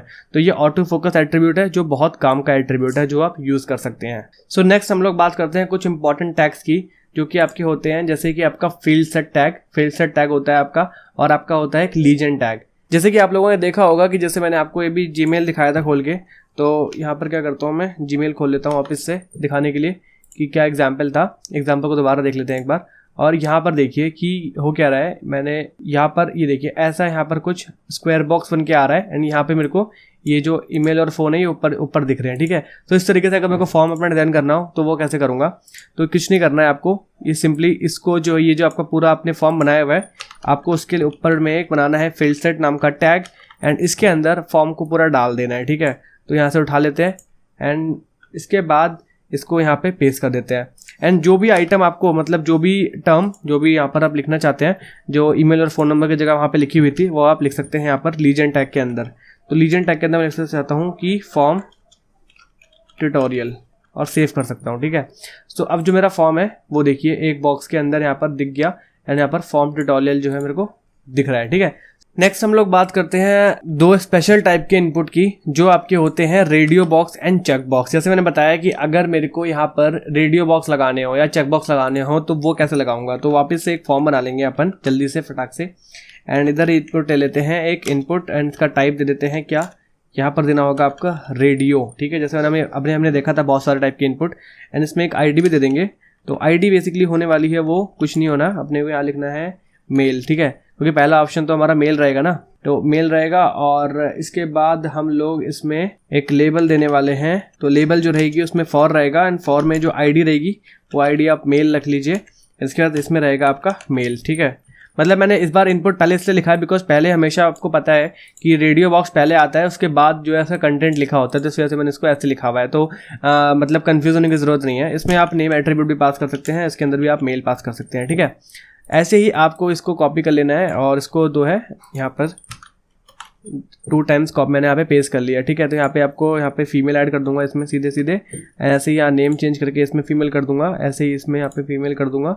सो और इसमें यहाँ पर लास्ट फीमेल कर देना है, ठीक है। और इधर आके इसमें कर देना है अदर, यहाँ पे आईडी में इसको भी चेंज करके यहाँ पे, बिकॉज हर एक लेबल हर एक इनपुट से बाइंड करना होता है अलग अलग से, ठीक है। आप सारे लेबल को एक ही इनपुट से बाइंड नहीं कर सकते, तो सबके लिए यहाँ पर आईडी अलग होती है, ठीक है। तो इसको सेव करा और यहाँ पे आप देखिए कि मेल और फीमेल और अदर अभी क्या हो रहा है, हमारे तीनों वैल्यू सिलेक्ट हो रहे हैं, ठीक है। सो ऐसा क्यों हो रहा है, ऐसा इसलिए हो रहा है कि मैंने यहाँ पर देखिए हर तीनों को हर तीनों के लिए अलग अलग नेम दिए हुए हैं, बट ये तीनों एक ही इनपुट का हिस्सा है, ठीक है, एक ही तरह का इनपुट लेने वाले, इन तीनों में से एक ही ऑप्शन जाने वाला है। तो यहाँ पर मुझे क्या करना होगा, नेम की जगह यहाँ पर मेरे को इनमें अलग अलग वैल्यूज पास करने की जगह सेम वैल्यू पास करना होगा। तो सेम वैल्यू रेफरेंस के लिए ज़्यादा अच्छा रहेगा कि अगर मैं सब में जेंडर पास कर दूँ, ठीक है, तो जेंडर पास करता हूँ तो ज़्यादा मतलब सेल्फ एक्सप्लेनेटरी लगेगा कि हाँ ठीक है, this is all about gender, और इसको सेव करता हूँ। तो आप देखेंगे आप सिंगल यहाँ पर जो वैल्यू है वो सिलेक्ट होंगी, ठीक है। तो ये चीज़ आप खासकर ध्यान रखिएगा, अक्सर लोग गलती करते हैं ये चीज़ कि जो नेम की वैल्यू है वो अलग डाल देते हैं तीनों इनपुट में या जितने भी इनपुट्स होते हैं, एंड फिर वो मल्टीपल ऑप्शन जो है सिलेक्ट कर रहा होता है, because radio box and check box different होता है। रेडियो बॉक्स में आपका ओनली वन इनपुट जाता है, बट चेक बॉक्स में आप मल्टीपल इनपुट जो है डाल सकते हैं। सो ऐसे क्या करता हूँ, मैं इस फॉर्म को कॉपी कर लेता हूँ और ऐसे ही अपना जो है चेक बॉक्स बना लेता हूँ। तो चेक बॉक्स बनाने के लिए इसको पेस्ट कर लिया, एंड यहाँ पे टाइप चेंज करने होंगे बस मेरे को। तो टाइप चेंज करने के लिए इसको टाइप चेंज कर लिया, एंड यहाँ पे लिख देता हूँ मैं चेक बॉक्स, इसको सेव कर लिया, ठीक है। एंड यहाँ पे देखिए आप मेल, फीमेल एंड अदर, तो इस तरीके से आप जो है चेक बॉक्स अपने बना सकते हैं। सो अगर आपको चाहते हैं नेक्स्ट लाइन में चाहिए तो आप यहाँ पे BR टैग लगा सकते हैं, एंड मेक श्योर कि इस बार आप जो है यहाँ पर BR टैग है वो लेबल टैग के आगे लगा रहे हैं, बिकॉज हमारा इस बार इनपुट पहले है, ठीक है, ठीक है। सेव करा, यहाँ पे हमारा मल्टीपल लाइन में स्प्लिट हो गया। सो इस तरीके से आप यहाँ पर जो है radio buttons and check box बना सकते हैं। सो बात करते हैं आप कुछ और फॉर्म के एट्रीब्यूट्स की जो आप यहाँ पर फॉर्म टैग में यूज़ करते हैं, ठीक है। सो सबसे पहला है यहाँ पर मेथड, कि आप मेथड कौन सा यूज़ कर रहे हैं, ठीक है। मेथड दो तरह के होते हैं, गेट एंड पोस्ट, ठीक है, जो आप यहाँ पर यूज़ कर सकते हैं। फिलहाल आपको इतना नहीं पता होगा गेट एंड पोस्ट के बारे में, but these are the methods which you can use, ठीक है, तो वो आप यूज़ कर सकते हैं। दूसरा है यहाँ पर एक्शन, कि अगर आप फॉर्म यहाँ पर सबमिट करें तो आपको कहाँ पर लेकर जाना है। तो मैं क्या करता हूँ, अगर मैं फॉर्म सबमिट कर रहा हूँ तो मुझे welcome.html में लेकर जाना है। तो यहाँ पे क्या करता हूँ, एक इनपुट लगा देता हूँ एंड टाइप यहाँ पर इसमें सबमिट पास कर देता हूँ। तो सबमिट पास कर दिया, एंड यहाँ पर जो है इसको सेव कर दिया, एंड फिलहाल इसको जो करता हूँ कमेंट, ठीक है। तो अगर मैं यहाँ पे मेल फिल करूँ और सबमिट पर क्लिक करूँ तो यहाँ मैं चला गया अपने उस वाले पेज पे, ठीक है। तो इस तरीके से आप यहाँ पर एक्शन एट्रीब्यूट जो है आप यूज़ कर सकते हैं, ठीक है। नेक्स्ट होता है आपका नो वैलिडेट, ठीक है। अगर आप चाहें कि आपका जो यहाँ पर फॉर्म है वैलिडेट ना हो, मतलब जो आपने जिस फील्ड के लिए जिसको बनाया है अगर वो वैलिडेट ना हो, जो कि बेसिक HTML वैलिडेशन होती है, अगर वो ही ना हो तो यहाँ पे आप नो वैलिडेट एट्रीब्यूट पास कर सकते हैं। ऐसे ही आप यहाँ पर ऑटो कंप्लीट फीचर यहाँ पर यूज़ कर सकते हैं। सो ऑटो कंप्लीट आपको यहाँ अगर पास करते हैं ऑफ या ऑन, तो देखो मैं डिफरेंस दिखाता हूँ क्या होता है। अगर आपने ऑन किया हुआ है सो आप जो वैल्यूज़ अपने इनपुट फॉर्म में डालेंगे, उसको सबमिट करेंगे, तो नेक्स्ट टाइम जब आप फॉर्म फिल करेंगे तो वो आपको सजेशन में दिखाएगा, बट अगर ऑफ किया हुआ है तो वो चीज़ नहीं दिखाएगा, ठीक है। सो ये फीचर आप ऐड कर सकते हैं अपने फॉर्म में, ठीक है।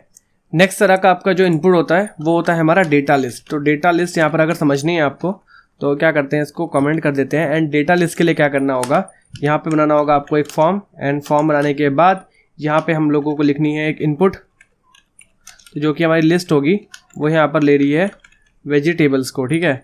सो वेजिटेबल्स हम लोगों ने इनपुट ले लिए, एंड यहाँ पर हम लोग डेटा लिस्ट बनाएंगे। तो डेटा लिस्ट बनाने के लिए क्या करना होता है, आपको इसकी ID दे दीजिए। तो मैं अभी कर देता हूँ वेजिटेबल्स ही दे देता हूँ, ठीक है, ताकि सेम ही रहे। और इसके बाद हम लोगों को ऑप्शंस डालने हैं, ठीक है। तो ऑप्शंस वैल्यू पहले बना लेता हूँ, फिर मैं बताऊंगा आपको इसके बारे में।